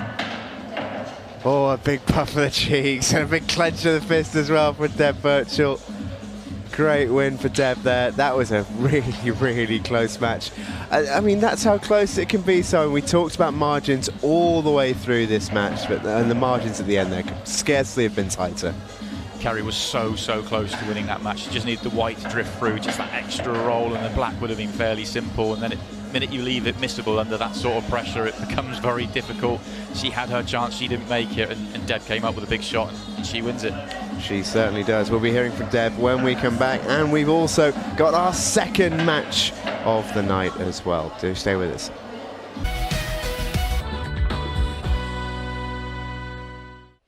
Welcome back to the Shootout Showdown, Paul, here on Free Sports. A dramatic first game of the Shootout Showdown tonight as Deb Burchell takes the win in the tiebreaker against Kerry Griffiths. A fantastic match. Simon, what was your takeaway before we speak to our winner? I think both players started off a little bit edgy, but Deb sort of settled a little bit quicker and was the better player in the first set, but then Kerry really bounced back well. Great shot to finish the first set, even though she didn't win the set, and then the way she played in the second set, that was the best moment of the match really in terms of the quality. But in that final frame, the tiebreak frame, there was some drama and both players had their opportunities, but it is Deb that comes out on top. Yeah, she certainly did, and I'm delighted to say we can be joined by Deb now. Deb, first of all, a huge congratulations for the win tonight. It was a real tough one. That final frame decider. How are the old nerves? I'm still shaking, to be honest. I can't quite believe what we just did. It was amazing. The adrenaline has just been flying through my body the whole time. Like you're saying, it's hard to settle initially, but when you get into your groove, it's a lot better. Devastated by the golden duck in the middle that crippled me for a little while, and Kerry was playing superb in that second set, and it was just amazing. I was going to ask you about the golden duck, because it's probably something you haven't experienced before in pool, and it almost seemed to affect your break thereafter. You didn't seem to break quite as well in the next few breaks until the tie-break frame. That's right, yeah. I've been practicing different breaks. I thought I'd try the cup break and try and get a sort of try and get a feel for the sort of golden break, and I've been doing quite well at it. And just the white to slide in like that, I was devastated. Yeah, absolutely amazing. You said the adrenaline was really going. Obviously, no crowd in here tonight. You've certainly played for bigger titles than the match on offer tonight. We almost pleasantly surprised by how much this has got the old ticker going. I think it was always going to be nervy because like I said, it's my first money match and my first experience on live television. So. I knew it was going to be a bit adrenaline-y, but this is crazy. I'm really shaking still. It's just crackers. Yeah, it certainly did take it out of you. What are your overall thoughts having got to the end, and of course taking home the win, the victory? Yeah, Kerry played superb. I thought I felt a little bit lucky in places, but I think she played a cracking skill shot in the middle of the game. It was absolutely fantastic. Loads of top, put both balls in. It was really good. It's such an experience, and I'd welcome any lady to have a go at this. And make sure you come and enjoy it and have a great time. I just want to thank a few people, if that's okay. Steve Smart, Mike Tiley, Rach, obviously, referee, fantastic job. ONG, fantastic team. Taom, blackboard tables, everybody, Grace Carpets, everybody. I just want to thank everybody for the experience, and what we've had to go through tonight has been amazing. Well, glad you've enjoyed it, Deb. You say you welcome plenty of players to come and have a go. Is that you offering yourself as an opponent, or...? Maybe not. Not for another couple of years. But maybe. Yeah, of course I will. I think love to hear it. People need to have a go at this and need to have a crack and put yourself off there like we have tonight and show what you can do. Awesome. Congratulations on a great win, Deb. Cheers, guys. Absolutely fantastic performance. A great interview from Deb there as well. We spoke to her a little bit in the build-up to that interview when we were off air, Simon, and it was amazing to see actually because it just got away from the table. The nerves still jangling, the adrenaline still flowing, and you can see why with the way that match ended. Yeah, a great interview from Deb, and I've got to know Deb pretty well over the last few years, and she is brilliant, and you could tell by the way she was, on the interview there, how much it meant to her out there, and how much the adrenaline was flowing, and how edgy it can get out there as well, and she was, quick to praise the way that Kerry played in that second set, and she was right to do so because she played some great pool, but yeah, Deb must be pleased with the way she held herself together, and especially after the golden duck as well, because that is. I mean, it's a bit of a unique phenomenon, obviously, in shootout pool, but I mean, an incredible amount of bad luck in one fell swoop. You know, it's an amazing thing to try and get over, because that really took the wind out of Deb's sails. She admitted it herself. Yeah, we've seen one golden duck before, and we've seen a few golden breaks, but I think what we saw on this occasion is it really affected Deb. That, coupled with the fact that Kerry was playing her best pool in the match, that she really suffered from that. Her break let her down. She almost stopped hitting the break as firmly, and you know, it almost got quite tentative with the break. And it was pleasing actually to see in the tie-break frame that she decided to change her break up and go back, and she really crunched that front ball break. And okay, there was some drama afterwards, but it was nice to see that she sort of almost found that authority with the break again.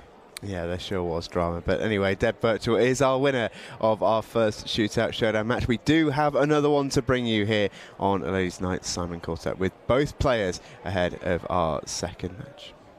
Great to have you here. How excited to be part of Ladies' Night? Yeah, definitely. When I got asked to play on, I didn't think twice. It's just straight on and take the opportunity, straight on the TV table. Just hoping to play well. Excited, nervous, sweaty. What the hell am I put myself through? All kinds of things, yeah. But it's really, really good opportunity. Really excited to go in here. It's your first taste of live TV. Any extra nerves? Oh yeah, definitely. Once you know that all your family and your friends are kind of watching, you kind of just want to do them justice, do yourself justice, and yeah, just get out there, I suppose. I mean, of course it is. You'd be daft to say no. Hopefully once you settle in, you'll kind of forget about the cameras and you'll just kind of play, but that's very easy to say. I'm not sure it kind of work out once we get going, but we'll see. This is the first time we've shown ladies pool in this way on Free Sports. Do you feel any extra pressure to represent the ladies game? Yeah, definitely. I think there's prejudice thought out there about girls kind of not being able to play, but I think all the girls taking part in the night are well able to play. I think we'll all do ourselves justice, hopefully. Yeah, I guess just playing the balls on the table. It doesn't matter what sex you are, really, is it? So. Of course you do, absolutely. This is massive for the ladies' game. You know, big credit to Free Sports, OMG for putting the ladies out there. Let's be honest, it's a risk. Women's pool is unpredictable at times, but it's a great opportunity. And of course, we feel the pressure. We just want to show that, you know, women can actually play a little bit. It's not what it's kind of you know, portrayed to be all the time. There is some good standard out there as well. And thoughts on your opponent tonight? Well, I think it's hard not to know Vicki. I think she does more roly-polies than playing pool, to be honest. But yeah, I think it'll be a tough game. We've had a couple of good battles, playing at the Worlds and Bournemouth, and yeah, she's good. I think we're both kind of similar styles, quite attacking players, so it should be a good game. I'm looking forward to it. I don't know who she is. Never really heard of her. I'm joking. I know Danielle very well. We play on the same international circuit, the same IPA circuit. So yes, she's probably. I mean, she's spent hours and hours at the practice table. I can't fault her dedication. I mean, I get bored 30 minutes and I'm whacking balls around, but she's much improved. She's a formidable opponent, and it should be a very good game, very close matchup. Wish you the best of luck. Thanks, Simon. Thank you. Two great interviews from our two players there, Vicki Lomax and Danielle Randle. Simon, a great game in prospect. Two players who know each other really well, despite what Vicki thought she was saying in that interview. Should be an interesting one. Yeah, I thought both players spoke really, really well. Both players really looking forward to this match, and it should be another absolutely cracking match. It's another match that on paper it's really tough to call, which is what you want in these sort of matches. And I think going by what we've seen, not just in the first match tonight, but in all the shootout showdowns we've had, I think if both players can get in with an early chance and settle down, then we could see some really good pool and some really exciting pool for this second match. Well, we see the lag from Vicki. That means she is going to be breaking first. Look at that, absolutely perfect. Got the pace of the table, so that will be us set then for our second match of the night. It's Vicki Lomax against Danielle Randle. It's coming up next.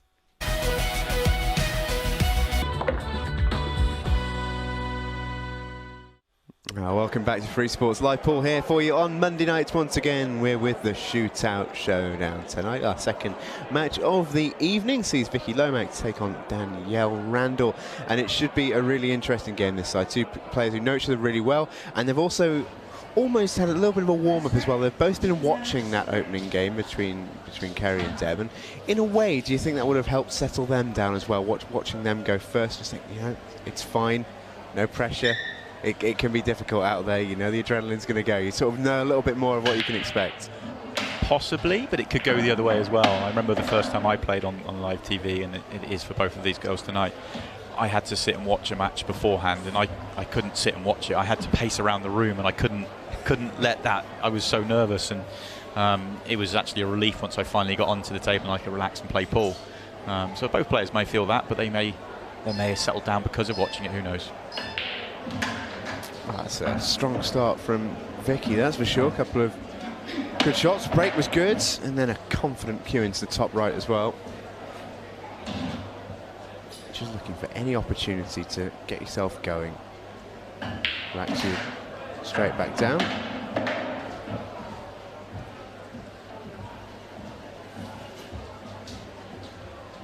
Potting to the left centre is trickier than it looks from our main camera angle. That's sitting just low of the jaw, and it does snick in, but you've got to be precise. Yeah, you had to really respect that shot, and it wasn't as easy as it looked from our camera angle. So Danielle straight in with a chance off Vicky's break. Red's for sure the more dominant colour set here. No work to do for Danielle. That's a good opening shot. Yeah, she'll be pleased with that. Vicki said in her interview that Danielle likes to practice. She puts in more time on the table than most, and she's quite right. She was here before anybody else. She turned up yesterday for a practice. That's how much she was dedicated for tonight's match. Put in a couple of hours, and I have to say, when she turned up today and had about a 20-minute practice, she looked very, very sharp. Instant attempt at the skill shot for Vicki. She decided not to hang about. And an opening here for Danielle. Shot and a visit available to it. Actually, that couldn't have gone worse really for Vicki, with the way the red's gone safe along that cushion as well. The ball that Danielle's looking at is one on the cushion. She's got 2 seconds to make a shot.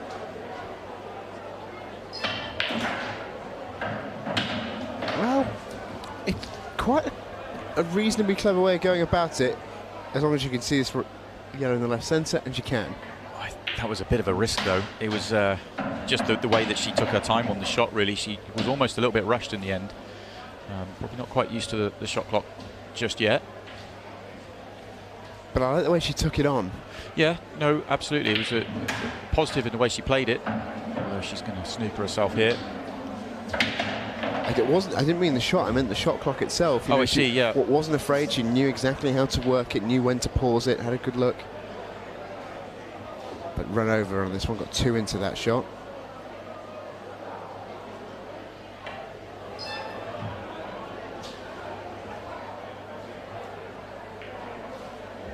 It's a solid enough hit. She knows she's in control of this frame now.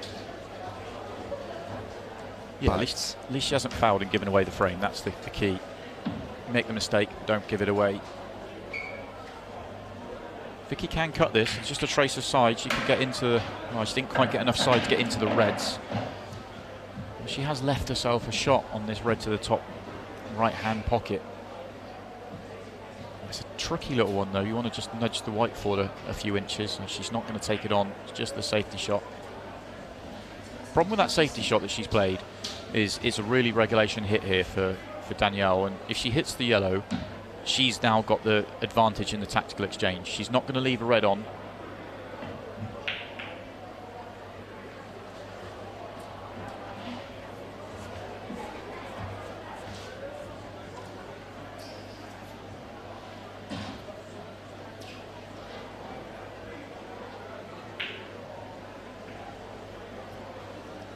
This time Vicki was trying to get the red to come back and block the one cushion escape, if you like. The double kiss means she doesn't even get the snooker. So is this an opportunity, some sort of cut back? Not quite. It's a well-controlled safety shot.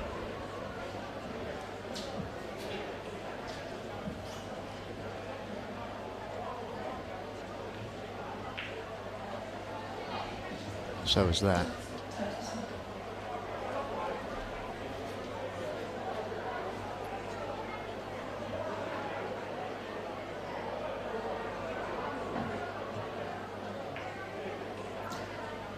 Oh, that's a mistake. That's a mistake. Opportunity for Vicki to win this opening frame. Needed to hit that yellow full ball and caught the second cushion, and that flicked the white into the middle of the table.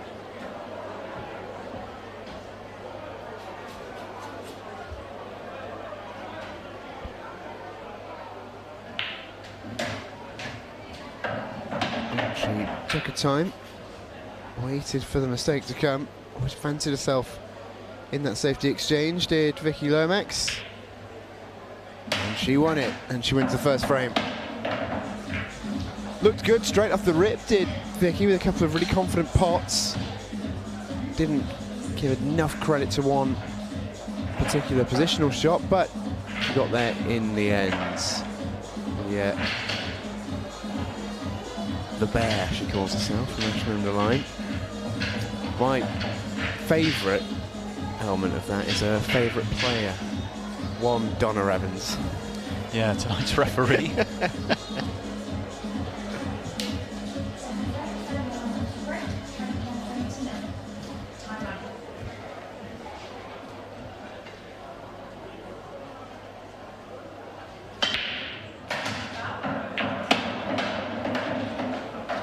Straightening off the break for Danielle. Not been a good couple of minutes for her. Good chance now for Vicki. So we're going to look at this break straight into the middle pocket. Red pushed it every second of the way.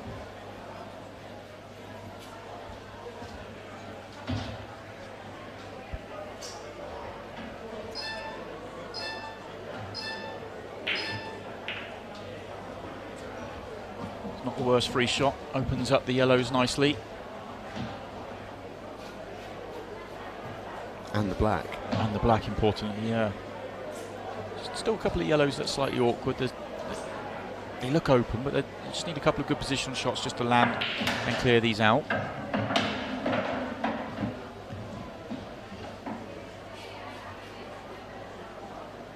Somehow need to land somewhere near the left centre pocket, just inside that. Not easy to do from one of these two yellows on the right-hand side. She's backing herself to make this tough pot to the top left.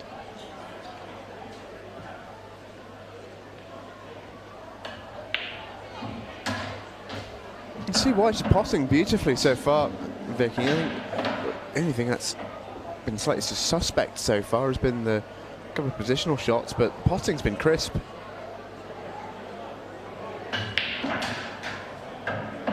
Clean as you like. Just can't quite get the cue ball under control, though. You're quite right with the potting, but at some point you need to get that white under control, and she's not quite there on this shot.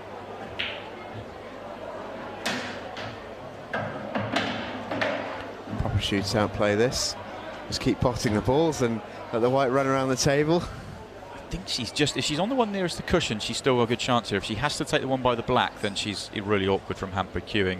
Yeah, I think it is. Yeah, that's awkward. Not a bad shot, though.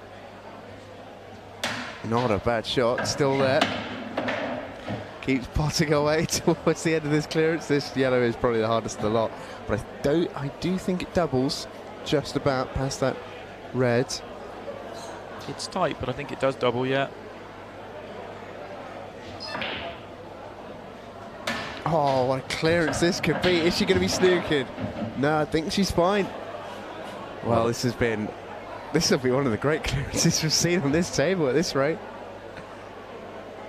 Just pop the balls. Oh, no. Of all the ones to miss, it is the black for Vicki Lomax. It was a great effort. She got herself out of position on her first positional shot and then just kept potting and potting and potting and nearly got there. But that takes its toll when you keep putting your potting under that much pressure.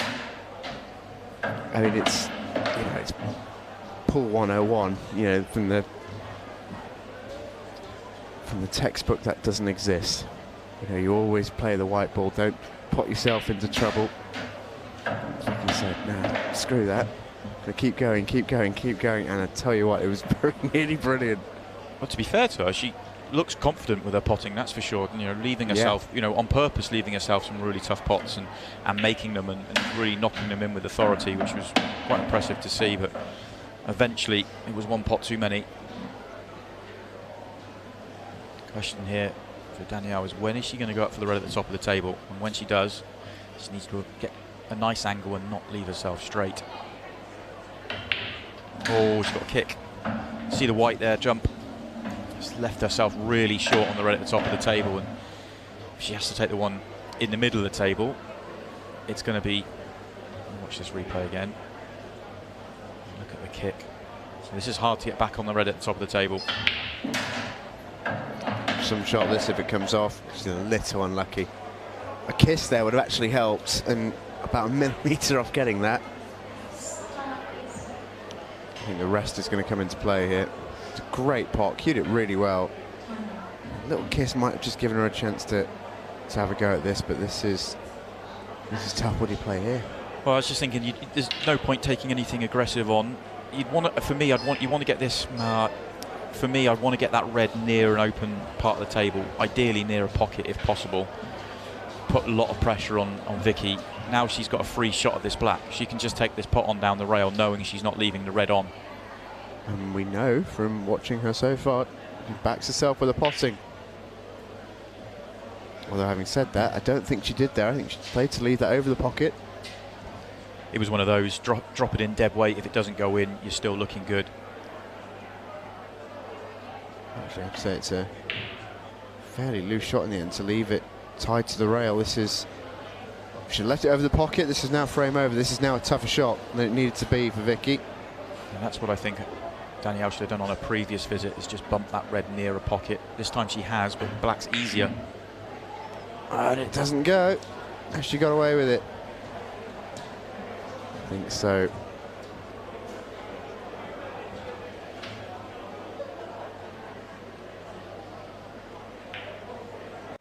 Danielle plays safe. I don't think she's covered it. I think by looking at her facial expression there, I think that tells us the answer as to whether she has or not.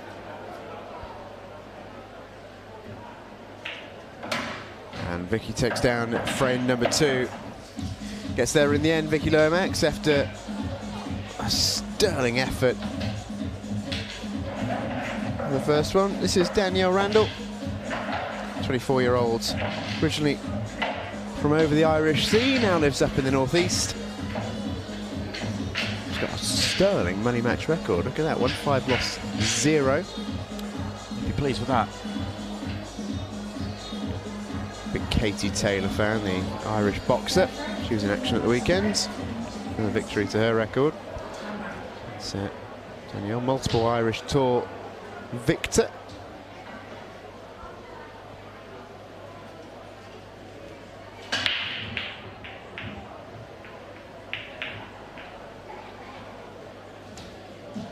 And Vicki's break this time eludes her.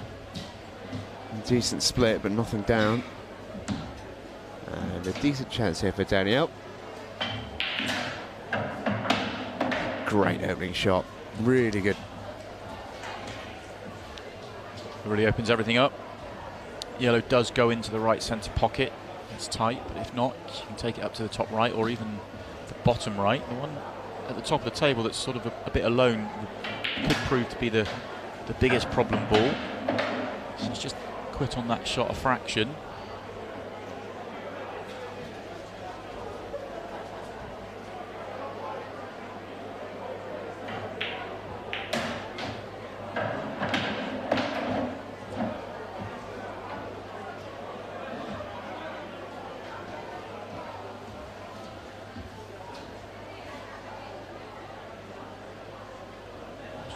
To see what she could leave if she takes this yellow to the top right. Can she leave a pot to the bottom of the table? Perhaps thinking the yellow to the top left would be her last ball, as perhaps trying to force an angle that wasn't quite there, misses the pot.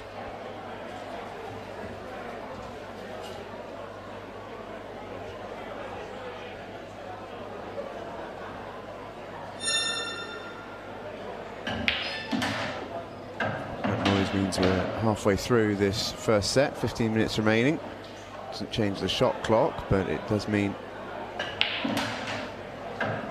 will pause the clock whenever our referee has to re-rack, which means that every second counts from this moment onwards.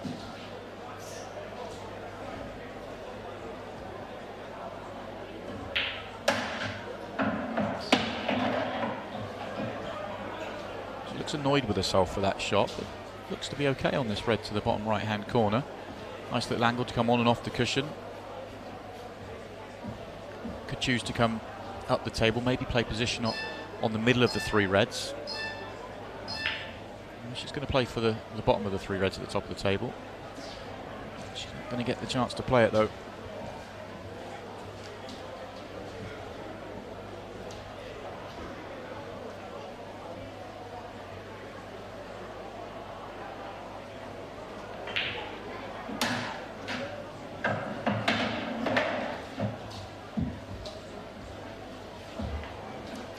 Black might be in the way, stopping her from being able to get close to the yellow on the left-hand side cushion, which is the ball she'd want to play on.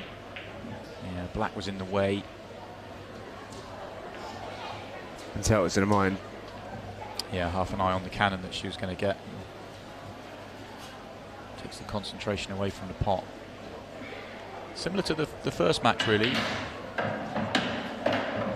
Vicki looks the stronger of the 2 players, and perhaps Danielle was just starting to feel the frustration from her slow start. Had a chance to win both the opening 2 frames. Red and the yellow go down, but absolutely fine. Skill shot rules apply. And now just has to end up on this red on the top of the table. In and out of the bottom of the table. How she found it, that's come up pretty good. She needs to get across now to the left of the table to be able to be on the black properly.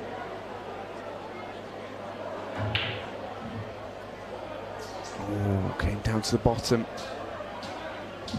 And the pace to play that shot has costed the pot, I think.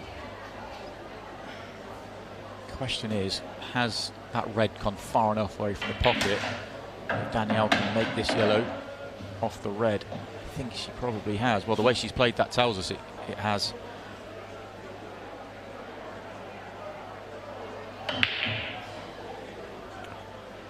Oh, she floats it. Yes, she has.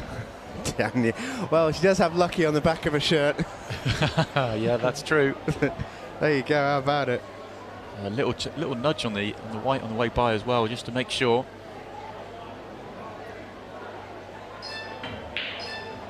And Danielle Randle gets on the board. She will feel some degree of guilt about that one, because originally the shot to pop the yellow was a really poor one. I think it did go in off the red. Didn't give it much chance at all. But my goodness me, that was a real turn up for the books. Here we see it. Oh, that's a lovely fluke, isn't it? A little kiss just to knock the white a few inches further off the cushion. It's one thing to get that bit of good fortune, it's another to take it, and she had to make a very good black to make sure of that. She did that well, so she may well settle down now. Now that she's got a frame on the board. A tough one, isn't it? Because I think of all the ways to win a frame, I don't want to psychoanalyse too much, but it looks like she's still annoyed with herself for missing the shot that led to the fluke. And I mean, if she is, the frustrations come out in the best way possible, because she's absolutely creamed that break. Yeah, it's strange sometimes. You feel bad about winning a frame via a fluke, and you kind of can't let that affect you.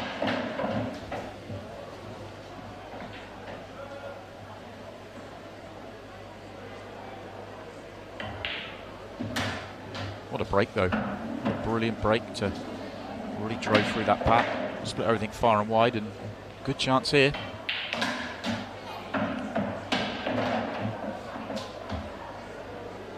Couple of choices. She could take the one over the bottom right if she wanted to and drift across for the one on the bottom left. If she's feeling confident, she'll go bottom left first. She's just overrun the position. Now she's finished in no man's land.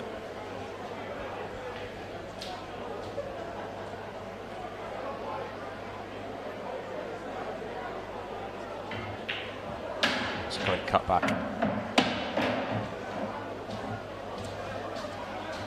Double's still on. I don't know whether she has to play into the black with the double or whether she can just drop the double in and take the black to the top right corner. That might be on.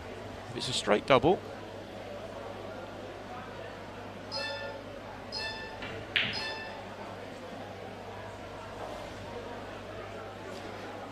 I think it was, but you see the double doesn't drop. There always feels like there's one shot in a clearance when you get an open chance like that at the beginning of a frame, where you have to play one nice positional shot, and so often you see players and they play it and they make it look really simple and you think, oh, that was an easy chance, but it is that one really careful positional shot when you transition from, in this case it was from the right hand side of the table to the left. If she can land on that ball to the bottom left hand corner, it's 3 drop-ins, and she goes on and she makes the break dish and just overran the position by a few inches, and now she's in trouble for the frame. Playing off the jaws here. Yeah, horrible. It's a really clever snooker actually by Vicki Lomax. One cushion escape of the top cushion wasn't on because of the reds in the way. So it's quite a clever shot from Danielle to see that, to go off the jaws. It would have taken it along the bottom of the table, maybe even given her a chance to pot it, but very, very tough.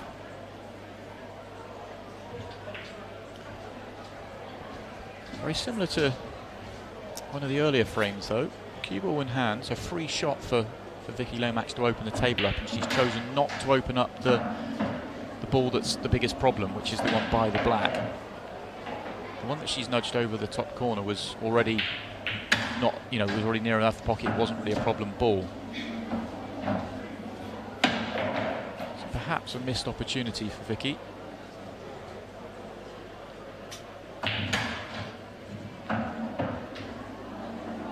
She got lucky and then unlucky. And you can see that she's potting her way through this visit and she still hasn't solved the trickiest ball on the table. And she can't do it off this red to the centre pocket that she's got now. And it's hard to leave an angle on the red at the bottom of the table to do it off her last red, or the penultimate red. So well, even with the good double, she hasn't been able to leave that nice angle. May be able to get into it if she can play it with some side. No, she's going to play the snooker. It's a good choice. You don't have to continue to chase a finish if it's not quite there. But always in this scenario, the risk is there. This time the hit is easier for Danielle, and the hit will go pretty close to the pot. Oh, it was close. Should have been on the black, you can see. It was close. That's the game Vicki Lomax played. The risk she took. Vicki was trying to pop that thin to go round that red, but it didn't look like it was quite on. It looked like if she made the pop, the white was going to go into the red.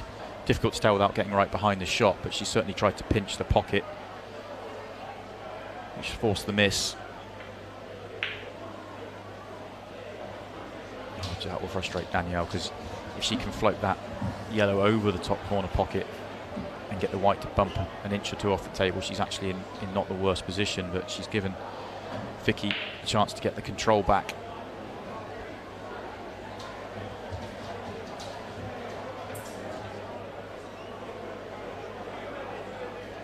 There'll be less than 7 minutes remaining in this opening set. Time will come into it soon enough. I think he was to go 3-1 up here. 2 frames in the remaining however many minutes is going to be tough for Danielle. This one could win the frame. Crunches into the top right. Which way does she play the black?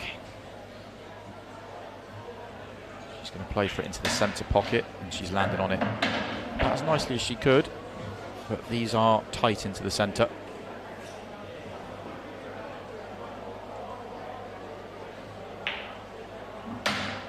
Didn't have to play it with any pace, could just drop it in, and that makes it 3-1 to Vicki Lomax. A big lead now.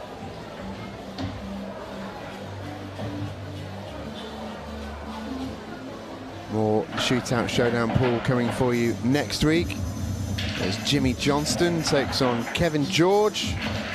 2 grand. That is next Monday night. That's 7 o'clock, same time, same place here on Free Sports. Second match we will keep under our hats for now. Simon doesn't know I've challenged him for a £10 note with a 2-frame head start.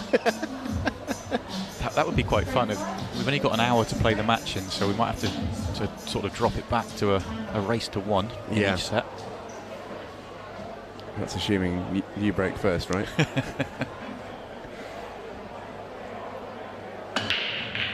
Vicki then with the break, and a ball off the break is just what she wanted. Already massive favourite to win the set from this point. The clearance here would really take it beyond, and if you can just play time almost at this stage, you're going to go very, very close.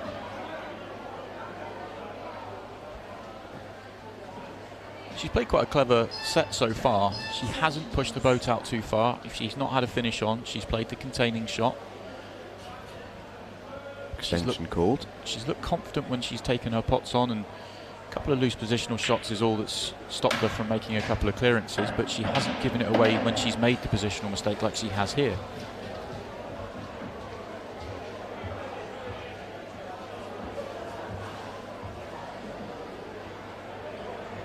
Yeah, roll of the ball too far. This is now a horrible shot. Oh, played it really well.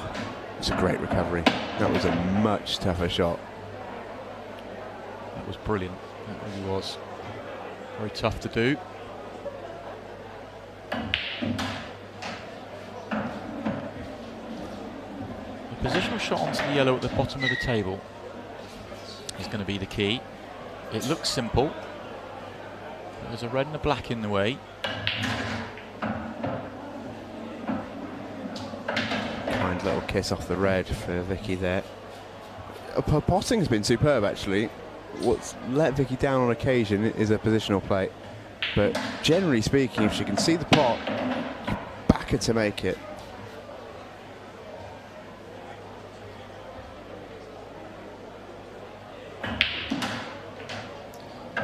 And she's going to need all of that potting power here, because this is tough. Wants to slide by the black, instead kisses it pretty much full ball. She left herself a natural angle where if she topped it through, she'd be going into the yellow, so I had to force the white wider and just got into it too much. And that was a bridge too far. So then Danielle need 2 frames to tie it, and got 3.5 minutes remaining. This clearance is on. Doesn't have to fly around the table, but will be mindful of the clock.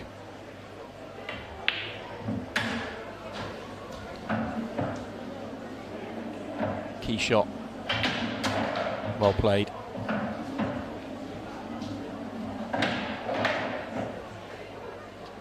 Awkward queuing, and you have to get the white down the table. Shot.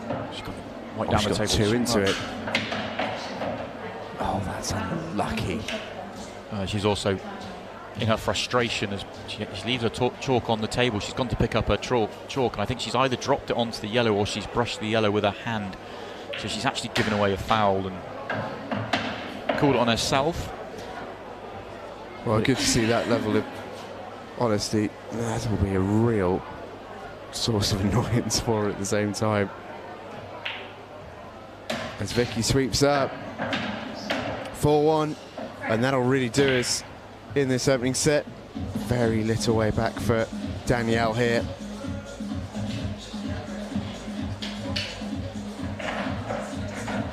I think she had snookered herself on her last 2 balls anyway, but that foul will just add to her frustration. Out of the 2 players, she's struggled to settle the most. You can see how close her chalk is to the... Oh, you can see she went to pick up her chalk and she hit the yellow instead. She was watching the path of the white. Oh, it's such an easy mistake to make, isn't it, when you're dabbling your hand in blind. But as I said, she would have been frustrated anyway because she was snookered on her last 2 balls, so unless she could have made one of them from a snooker, she was going to give the frame away anyway.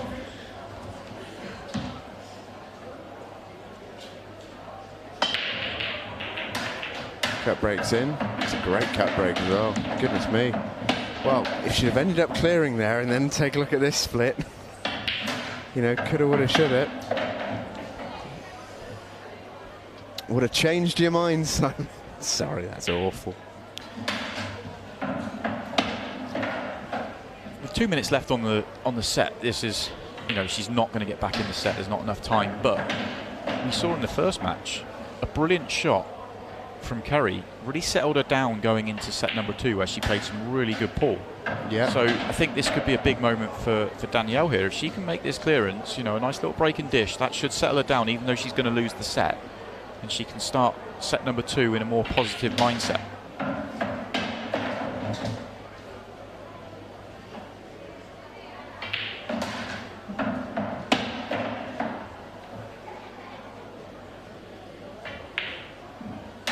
Well, there we go. Breaking dish from Danielle.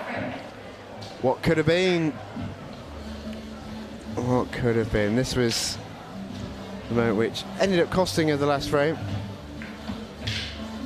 Yep, there's the chalk.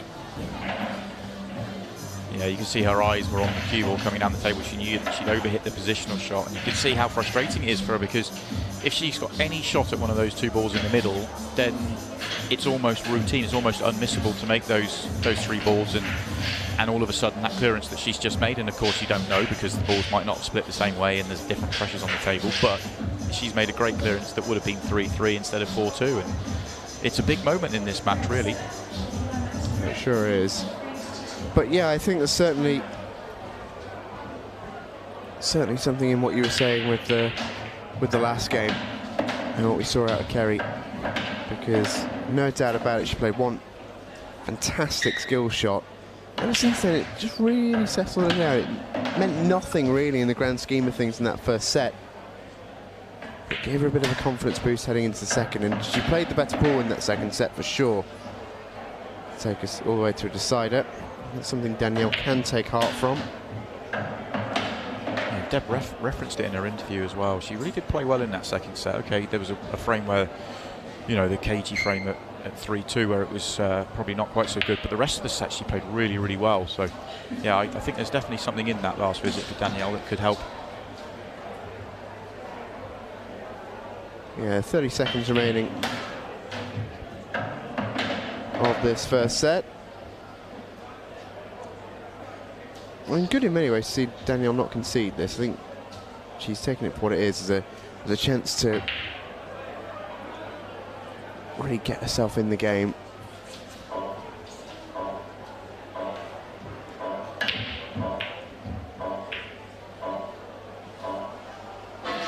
And that will close out the first set. It is won by Vicki Lomax. She goes 1-0 up with 1 to play. Can Danielle force us into a decider? We'll find out when we come back.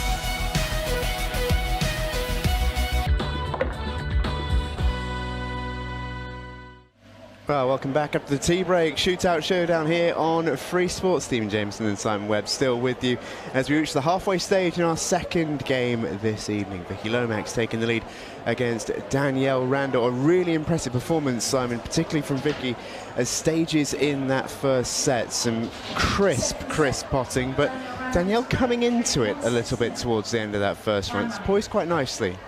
It is. Danielle finished strongly with a really nice break and dish, but left herself way too much to do. And I'm really impressed with Vicki in that first set. Not necessarily making big clearances, but she was potting really cleanly. But also, I think the way she went about the set, she almost allowed her opponent to make some mistakes. She wasn't chasing finishes. If they weren't there, she wasn't going to take it on too much. And she allowed her opponent to make some mistakes from some really good containing safety. So a well-deserved first set on the board for Vicki Lomax.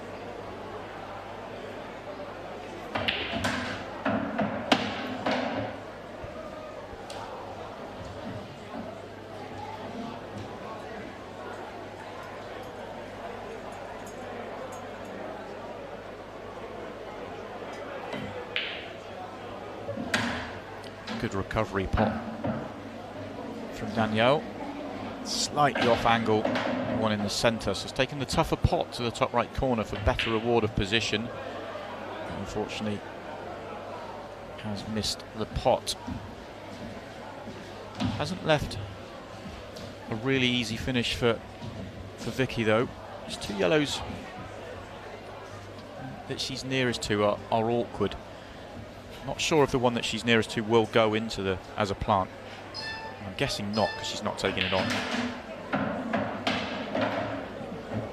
It might go into the centre pocket though, and it's tough from this position.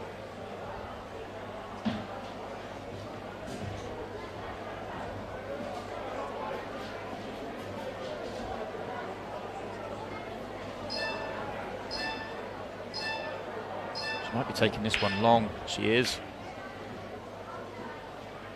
Even with the brilliant potting she's displayed so far, it's about as hard as it gets. It is, but it's one of those. She took it on long because she was thinking, if I don't, and you can see the pace she played it at, that if she doesn't make it, she's drifting that yellow into a position to block a pocket off for the red. Okay, yeah, skill shot side, she's going to gain some control of that pocket, but she missed it by such a long way that didn't happen. Not the best kiss this time for Danielle. She's on this red, but she can't get up the table. So the next red will be from distance. The pot isn't too bad, but it's just makes the control of the cue ball harder. She wants to land nicely on her last red to be able to drift behind the black. If she doesn't finish nicely on the red, then she could be leaving herself a tough black.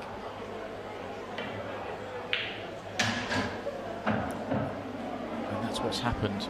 This red to the right centre isn't much of a problem, but getting close enough to the black to make it a comfortable pot is. I think it's one of those where you just got to make this red and just accept that you're going to have a difficult black ball. Red's fine.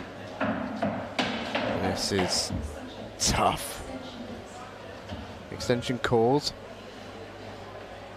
It's an interesting decision in itself, because there's nothing to think about here other than just steadying yourself for the shot, and it's very early in the set for the extension.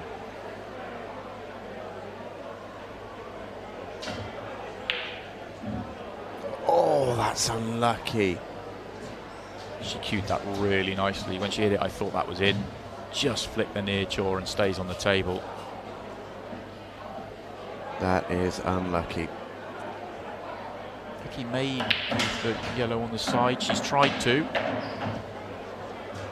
Hasn't got the cannon. Hasn't landed particularly nicely on the next ball. She could clip this one in the centre pocket. She might play the long plant. Can she see the one actually over the pocket? That would help. She can.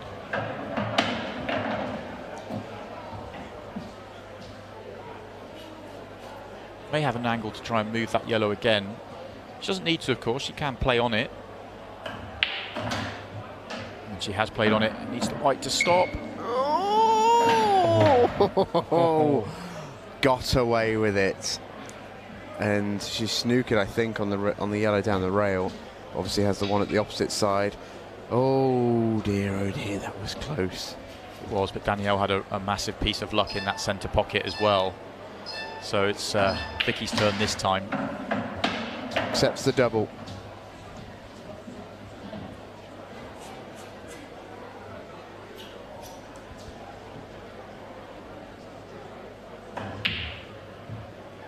Oh, the treble. Yes, what a shot.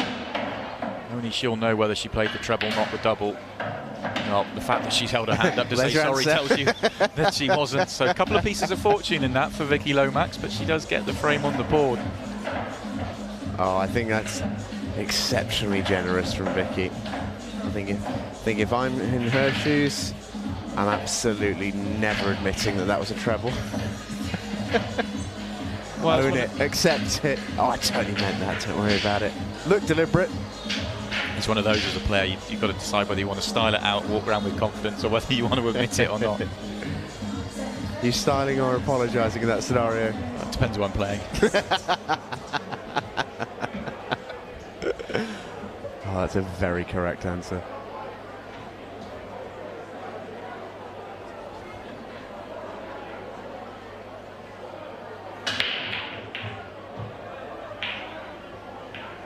Oh, I thought that white was going to be kicked in for a second, but Vicki breaks strike.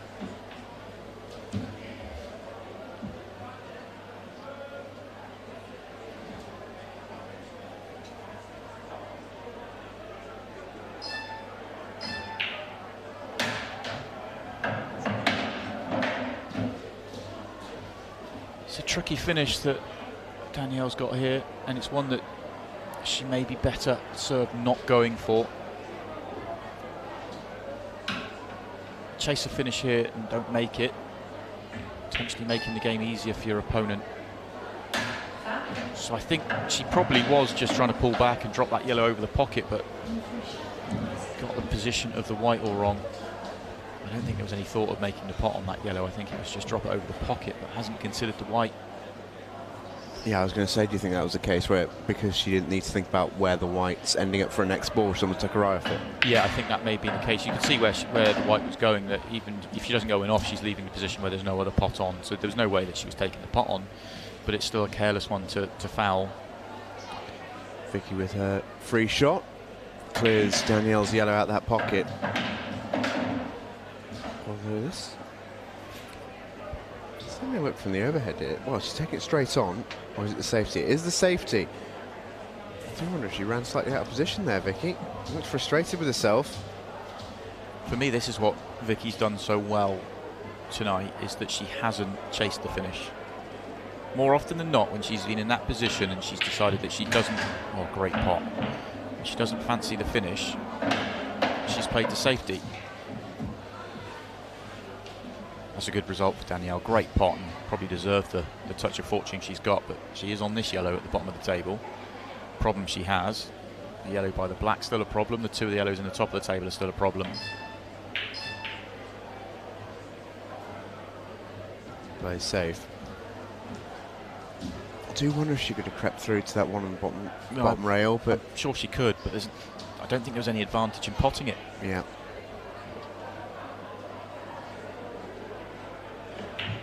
Always a shame, because I always feel with a pot like that it deserves a chance to go on for a clearance. This time I don't think Vicki wanted that pot to go in. She was just trying to drift the white down to this bottom part of the table where she's got three reds and leave that over the pocket. Has she landed on an angle on this red to develop the other red? No. Well, she absolutely fired it in. I think she was hoping to make something happen at the bottom of the table. The problem is that red at the top of the table's now got nothing nearby, and it's very difficult to develop it.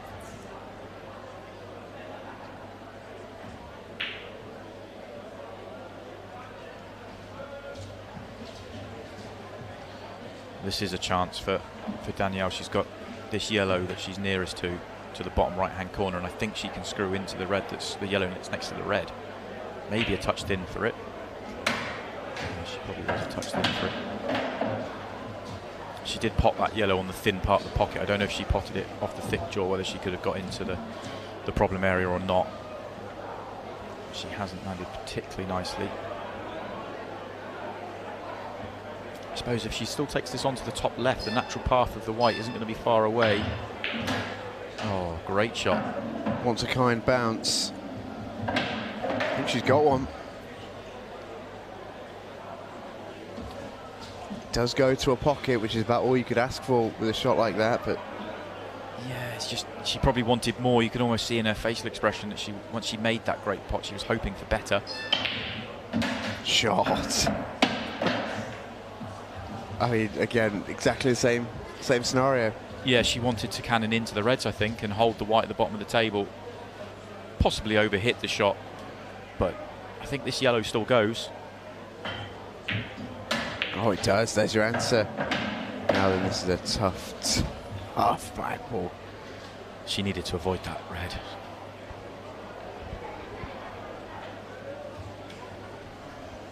Black doesn't go to its obvious pocket. Not sure she can cut it back, so this is going to be off a cushion somewhere. Went for the cocked hat double. Missed it by quite a way. These are no gimme for Vicki. These reds are all blocking each other at the bottom of the table. Expect to see a safety shot first. Can she hide the white? Oh well, they planted. Straight off the aggression. I thought she was going to be playing a safety as well. That's a great effort, but she's going to be disappointed with the result as well.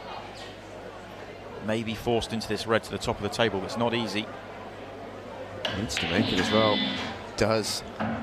Just in time.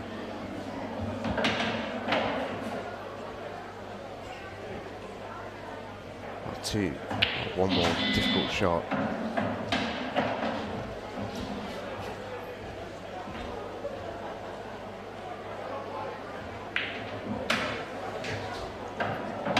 Well, some great shots in this mini clearance from Vicki Lomax. Needs one more. Took a 2-0 up. Yeah, body blow to Danielle Randle's chances. Great shot. What a good clearance that is from Vicki Lomax. Really, really high quality stuff from the bear. Yeah, that was a really good moment in the match for Vicki. Looked like she'd put herself under pressure with the plant she played first time round, but that pot to the top right corner was excellent, and then no mistakes from there, and really got her opponent under a lot of pressure now.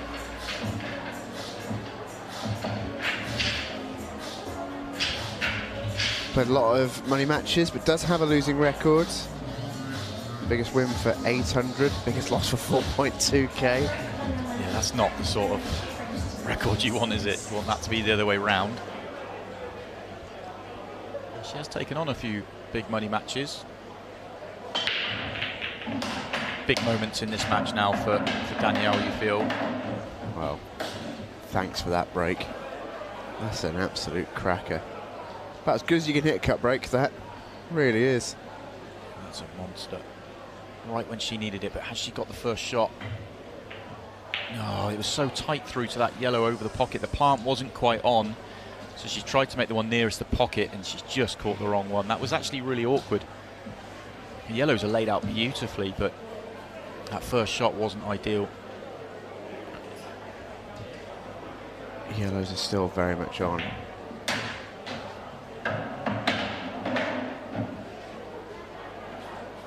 Not the best cannon. Yeah, hope again for Danielle maybe here. Vicki not in a good situation. Think tried to play that, but it's not come out for her. The yellow doesn't drop down, and another yellow onto the rail. Danielle with a chance at redemption in this frame and in this set and in this match. I guess the annoying thing for Danielle is, especially in this second set, she's not played badly at all. Probably played best ball. Has not been rewarded for it. She's almost been one or two pots away, or one or two positional shots away, almost all the way through the match. That's how it's felt. That was another example. She just overhit the first shot, and it wasn't an easy shot, and it's just knocked it, that red that she's had to take to the top left safer, making the next pot tricky. And it's been like that all the way through the match. You don't feel like she's far away, but you know, far enough, and that's all you have to be in this match, really. It is small fractions. And that's part of the reason I say that I think Vicki's been pretty smart in places in this match so far. That's an interesting shot there. 2 yellows down. And well, Vicki's got a problem here in the red over the top of the table. Could be the cutback double, playing the cannon into the other yellow on the bulk line. That's what she played for. Just like that. Oh, but the black goes in off. That's unlucky. That is about as unlucky as you get, because she's played that shot, Simon, absolutely brilliantly. Yeah, she's super unlucky there. She has played the double beautifully. She's got the yellow out as she wanted. She'd have been happy with that. She's got the yellow into the centre pocket. Would have been a tough pot, but yeah, she's very unfortunate for that black to go in. And that is just what Danielle needed, is that he felt the match was slipping away from her.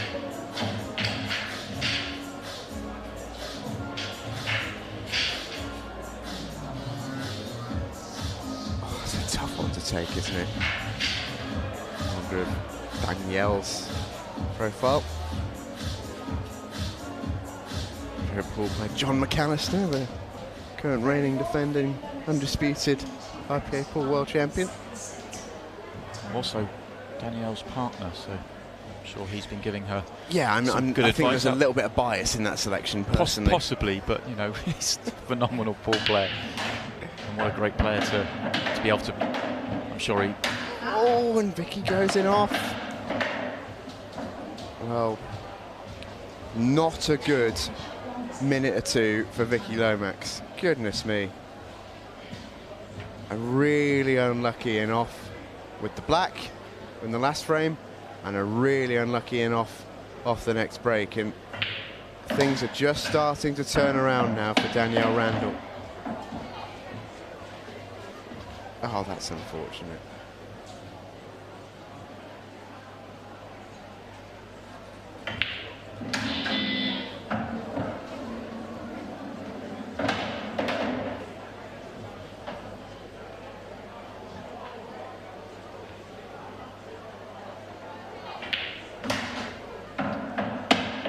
Great chance for Danielle, and it's another loose positional shot. Just needs to get control of this white. Still got a chance, but it's trickier than she really wanted it to be, and that adds its own pressure. Good recovery. That's a lovely shot. Yeah, very good recovery. One good positional shot required now. Which way does she want to play it? It's hard to get on this red to the bottom left-hand corner. It's very delicate into the left centre, which is easy to land on. And that's the way she's playing it. The good news with this, it's a tough and delicate shot, but at least she doesn't have to play this with any pace. The black is waiting with a drop in. Yeah, it's all about the pot. Play it dead weight. Oh, beautifully played. Really good shot. And we're all square. Would you look at that? What a couple of frames for Danielle Randle. Incredible. Just how quickly this game can turn. It can. A set and 2-0 down, and looking like she's going 3-0 down, and all of a sudden that black flying in, a reverse dish, and she's right in this set and very much in this match. Incredible. Never ever fails to surprise you this game. Anything can happen, especially in this format. The set play really allows for turnarounds in matches. You can be a long way behind, and it's shorter distance to be able to get back into the match. You've only got to concentrate on your current race to 5 or your current 30-minute set.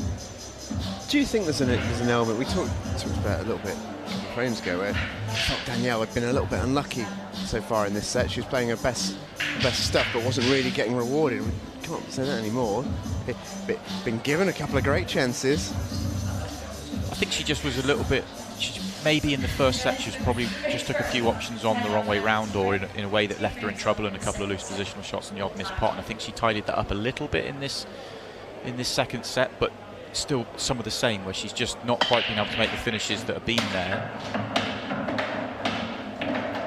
But she's been allowed back in the set, and she's pounced. I mean, what a break this is. I mean, we talked about her partner being John McAllister. That's John McAllister break. that's how he hits them. Just like that. Goodness me. Beautifully done for Danielle, and a good chance here to go up in this set. It's not a decider, it's a set to take it to a one-frame decider. That's all it can be for Danielle. If Vicki was to win this, she would win the game. Those two shots that Danielle's just played sort of almost highlight the point I was trying to make in between frames there. If she plays the first plant with more control and leaves the red nearer the pocket, then her next shot's easy, and she's got one over the pocket to transition up to the top of the table. Now she's having to play a really tough pot. Okay, it's near the pocket, but when you've got this much distance and the positional side of this shot is tricky, you're just adding difficulty to your clearances that you don't need.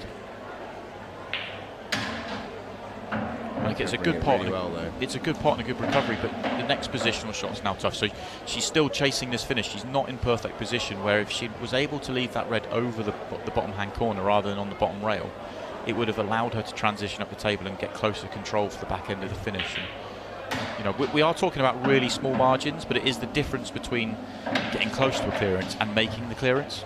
Yeah, and I think that that's just come home to roost with how this has ended up for her. I'm not sure if this red cuts through to the bottom right. It may well do. There might still be a way out for Danielle here. No, it didn't.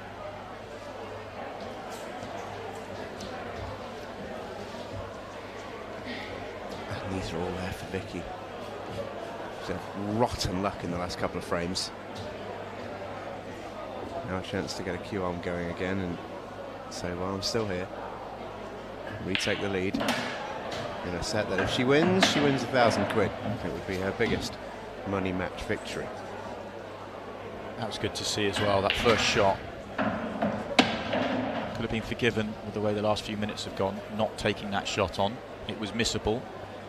She could have worked it to land on that later, or she could have played that. I thought she might play that with more pace and play almost a safety shot at the same time, which wouldn't have been a great choice. But she is still fully confident out there, takes that on, knows if she makes it, the frame is hers. Okay, now she has to put the finishing touches to it. But that pot that she took on first was the hardest part of this clearance.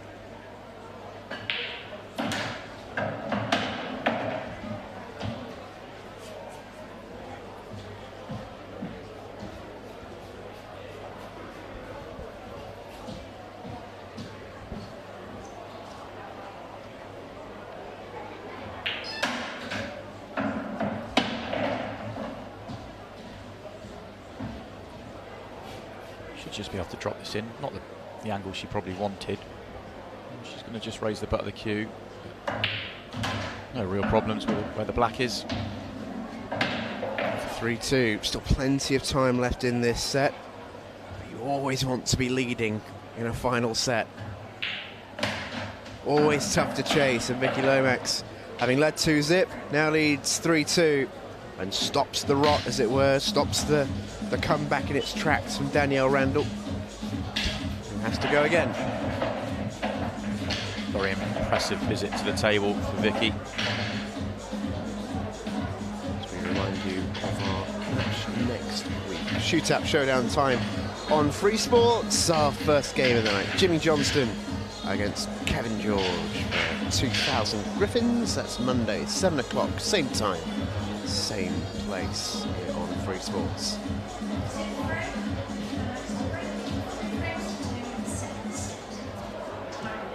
Vicki with the break. She'll be hoping to do similar to what Danielle managed with her last break. Where's that black ball? Where's the black? No! That was tracking all the way, just lacked the pace. And she really wanted that to drop because the split's looking pretty horrible as well. And you feel like she might have felt that she was owed that one after the luck that she's had. In the end, she's actually come up dry.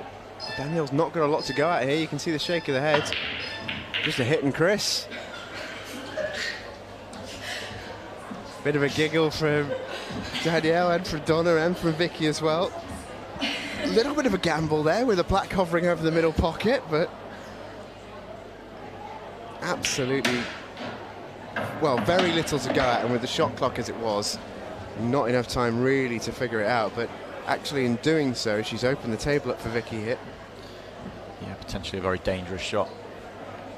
And that could cost her. Going 2 frames behind at this stage would be really difficult for her. And the way that Vicki's played in this match, I fancy her to make this clearance. Yeah. I think that the positional shots are all relatively routine. And the way that she's potting, you don't back her to miss a pot. No, she lands on it, you think she's going to make it. It's just whether she can land on it, you know, it's just the pattern or the positional play, but she's been very clinical tonight. I'm very impressed with by the way she's played, and sort of match play's been very good. And that's a lovely shot. Easy to underhit that and leave yourself just a really awkward off angle on this red at the bottom, but she's just landed with the perfect little angle to stun in between the last 2 balls and make it as simple as it needs to be. Although she's 2 rolls short of perfect to the middle, or 2 rolls perfect short of, or 2 rolls too far for perfect in the corner. Wants bounce. And gets one. Well, that's what we talked about. It's not ideal. Back to make this pot. She knows the black's a gimme as long as she can see it. Oh, and she knew as soon as she hit that she'd missed it. A chance of a reprieve for Danielle. Needs this frame as well. 1 frame behind in a set that she must win. Remember, if the set is tied, both players get half a point, and Vicki Lomax still wins. So Danielle must win this frame and then the next one if there's only 2 left. That's a big miss, really, for Vicki Lomax. Could be huge. Could be a huge moment in this match, absolutely. And that was a lovely little flick for Danielle.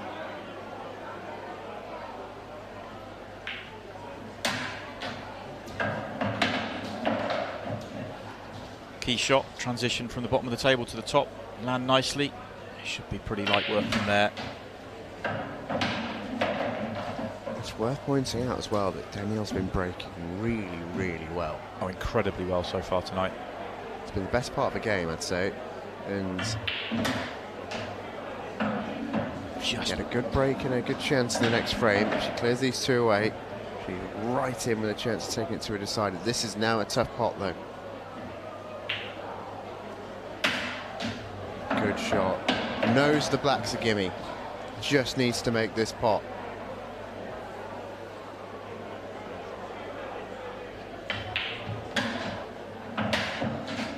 Oh, well, would you believe that? Had to really get into the white and come around 2 cushions. Playing ball, this looked on.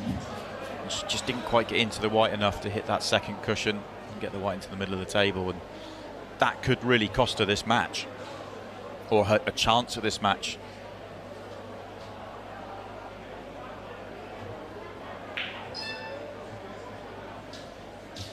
Nice choice from Vicki, using her free shot just to It's a lovely little shot, make it as unmissable as possible.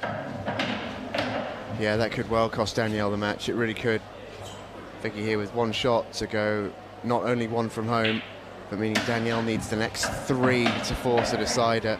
Such a massive frame that in so many ways, and both ladies would have felt they almost lost it at one stage. Vicki missing the reds, Danielle going in off her final yellow. It should be 3-3. Yeah, and I think you could see by the way that Danielle threw her arms up that she kind of realised that was a, you know, she's made a couple of mistakes in this match, but that was the biggest one so far. That was the difference between 4-2 and 3-3 with this short, well, any time, but with next to no time left on the clock. It's yeah, she's really up against it now. Needs at this point a golden break, you'd think. Yeah. She's got the black moving. Oh! Rock him up! Oh, well, that will help. We're in with a shout. It's not all over till it's over. Unbelievable. Unbelievable. Lucky Danielle has struck. Well, lucky on her back, and that was the perfect time for a golden break. And to be fair to her, you said it earlier on in the frame, the previous frame, she has been breaking incredibly well, and once again she absolutely crunched this pack. Look how well she hits this break, and well, the black flies in. I think she, quite a large part of Danielle's brain is still thinking about the chance in the previous frame. If only for Vicki. 4.5 minutes here. Don't think she's going to tap break. She doesn't. Oh, and goes in off. Well then. Well then. It's not a bad split. This might not be over. This would be an incredible comeback. Yeah, and there was no real emotion from Danielle, and I think part of that was that she still felt that it was going to be, you know, a long shot, that she was going to have a chance. But this will help, but she has to find a clearance at this visit, you feel. Free shot to open up the black, and these reds are absolutely sitting beautifully. This is a chance, a really good chance to clear up quickly as well, and has the next break, remember. And we've seen how well Danielle's breaking. Little tick up in her speed around the table. I think she knows this is a decent opportunity. There's still a long way to go. Got to make these, and then pretty much have to break and dish. But it's a chance. And when you've got 5 minutes left on the set clock, and you need to win 3 frames, you gave her almost nothing, and now it's certainly more than that. Oh, she just drops to her knees. She's come back about 2 inches short of where she needs to. Now the white's going up the middle line of the table. It's hard to get on the black here. He's the left-hand side. She's not got it. What's the kiss like? It's... You'll do. Oh, she's on this, I think. Oh, it's tight. Oh, Oh, that overhead's not kind. We'll know from the speed that she plays it. Yep, it's on. Oh, we're in with a shout. We're in with a shout. 2.5 minutes. That's plenty of time for a break and dish if Danielle can make a ball off this break. This is amazing. 4 minutes and 43. There you see the time when Danielle broke, needing 3 frames to take it to a decider. 4:43 for 3 frames, and it is so possible. It absolutely is. The way that she's been breaking, 2 minutes 34, if she makes a ball off the break and gives herself a split, is enough time. Oh, absolutely, even just mathematically. It has to be, yeah. Doesn't need to rush.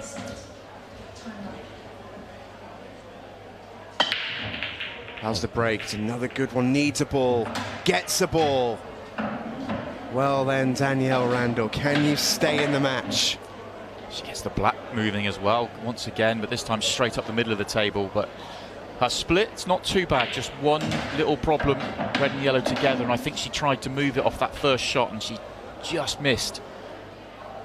The important thing for Danielle here, doesn't need to rush. She has the time on the clock. The shot clock will force her inside 2 minutes, no doubt about that. Needs to be accurate, needs to make these. That's a lovely shot. The confidence with which she's playing at the moment. I think the double's on. She has to really get into this, hit it firm. Oh, yes. I'll tell you what. This is now incredibly tough. But if it goes in, she's likely to be on the last red. Oh, it's unlucky. She may get another chance. Still plenty of time left in this, 90 seconds. Vicki Lomax will be in absolutely no hurry, and who can blame her?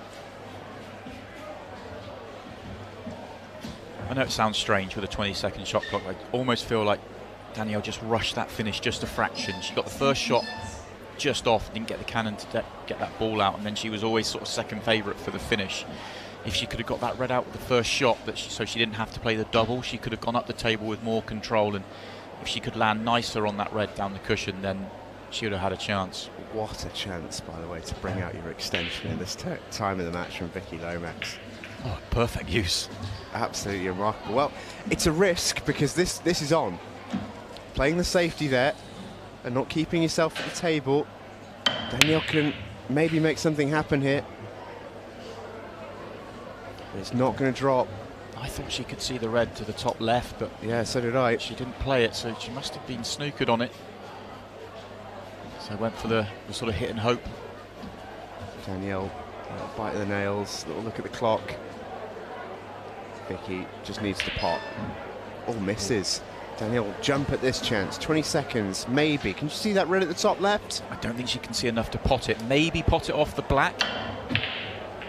Just gets things on the move. It's not quite going to work out. It's a really good effort from Danielle Randle. But in the end, she is going to come up ever so slightly short. It's been a brilliant game. Really has been a really good game. Great exhibition of Shootout pool. It ends 4-4 in our second set.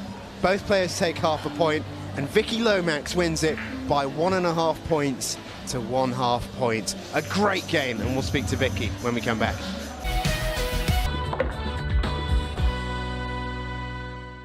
Well, welcome back to the Shootout Showdown pool here on Free Sports. An absolute belter of a second match between Vicki Lomax and Danielle. It was, Simon, talk about the match first before we speak to our winner. That was an absolutely brilliant exhibition of Shootout pool. Yeah, I absolutely loved it. That was one of my favourite matches we've had so far in the Shootout Showdown. It had a little bit of everything, a bit of drama. We saw some great pull. We saw some brilliant shots. We saw some great finishes. We saw a golden break in there and drama right down to the end. And we ended up with a player that played very well, really composed all the way through the match, and she walked away with the money. Had a little bit of everything, but it did only have one winner. Vicki Lomax joins us now. Vicki, a huge congratulations. That was, as Simon rightly put there, it was a match that had a little bit of everything. Balls flying in everywhere, whether they were white, whether they were black, whether they were reds or yellows. How did you handle it all? It was all happening out there. Yeah, it got a little bit crazy towards the end, and obviously, a little bit dramatic. Not sure what was going to happen, especially when I nearly had a golden break.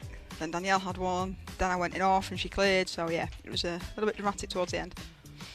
I was really impressed tonight with the way you composed yourself. You seemed to have a really good game plan. You sort of stayed, you didn't chase any finishes if they weren't there, and you showed great composure. And even at the end, using your extension at a very good time, and you came in with a good game plan. Yeah, yes, a tactical extension. Yeah, to be fair, I felt quite comfortable out there from the start. I got a good few pots early on, and it kind of settled me. Didn't feel as nervous, not as nervous as Dev felt before, obviously. But yeah, just a few too many loose shots at key times though. But yeah, I felt comfortable out there. You talked in your interview earlier about how you felt a little bit that you wanted to put on a bit of a show for those who perhaps disparage the women's game unfairly. And are you pleased that you feel like you've done that? Because I know myself and Simon feel that was as good as we've really witnessed in the showdown. How are you feeling about it? Yeah, I think it was a great game, and I was saying before, I think Danielle's arguably played better than me there. She played phenomenal at times, and that break she's got is ridiculous. It's better than John's. We might have said the same thing on commentary. It's just daft, and and it's always a risk when she's breaking that big and she can clear up for fun. But I think we both played well. I've just taken the key frames at the right time, and luckily I've got over the line in the end because it was very close at the end. Tonight was your first taste of pool on live TV. It looked like you loved it. Was that the case? Yeah, loved every second of it. You can't not love this setup. Everything that's going on around it is brilliant.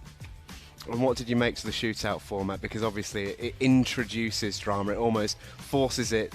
How did you feel like you dealt with it in the end? Because it's outwardly great. you seem to handle it brilliantly. It's great when you're leading and you're coasting. It's brilliant. And then when you sat in the chair and it's golden breaks are flying in and it's getting to 4-all and there's 2.5 minutes left, and yeah, it's very, very hard to keep your composure and keep focused, but just managed to hold it together at the end. And your biggest ever money match win, must be pleased. Happy days. Let's get the Jaegers in. Well, we wish you all the very best with that endeavour, Vicki. No doubt more difficult than what you made the pool look tonight. Congratulations on an amazing win. Thanks very much, boys. Thank you. Cheers, Vicki. Well, Simon, quite rightly so, Vicki is going to celebrate that in her own unique way. A brilliant performance tonight, and not just a good exhibition of shootout pool, but it would be remiss not to mention it, a great exhibition of women's pool as well. It does get unfairly disparaged in so many ways, and that was fantastic to watch. Absolutely, and I think both matches were brilliant. Both matches had the drama all the way through, and we saw some brilliant pool from all four players that played tonight. Even the two girls that lost, they actually played some really high-class pool, especially in their second sets to get themselves back into the matches. But I thought both Deb and Vicki, they were probably a little bit more composed all the way through their matches, which is probably why they walked away with the victory. But I think all four of them did, a lot to showcase women's pool. And just before we go as well, I mentioned as well for our beaten opponent in that second match, Danielle Randle played some superb stuff, and the way she nearly took out that unbelievable comeback at the end there, 4:40 on the clock, needing to win 3 frames, went 2 balls away from doing it. Yeah, she made quite a few finishes from the break, and of course with that golden break as well, she was able to turn things around quite quickly and get herself back into that set. And she was probably one or two, maybe slightly poor choices of the way she's gone about a finish away from probably being in front in that set, because she played well enough to be in front. So it was really fine margins between winning and losing that second set. But she should be proud of the way she played, and she'll bounce back stronger from the experience for sure. Yeah, absolutely. Well, we've still got more shootout pool to come for you on Free Sports next week. We are in the same place at the same time, Mondays at 7 o'clock. It is Shootout Showdown.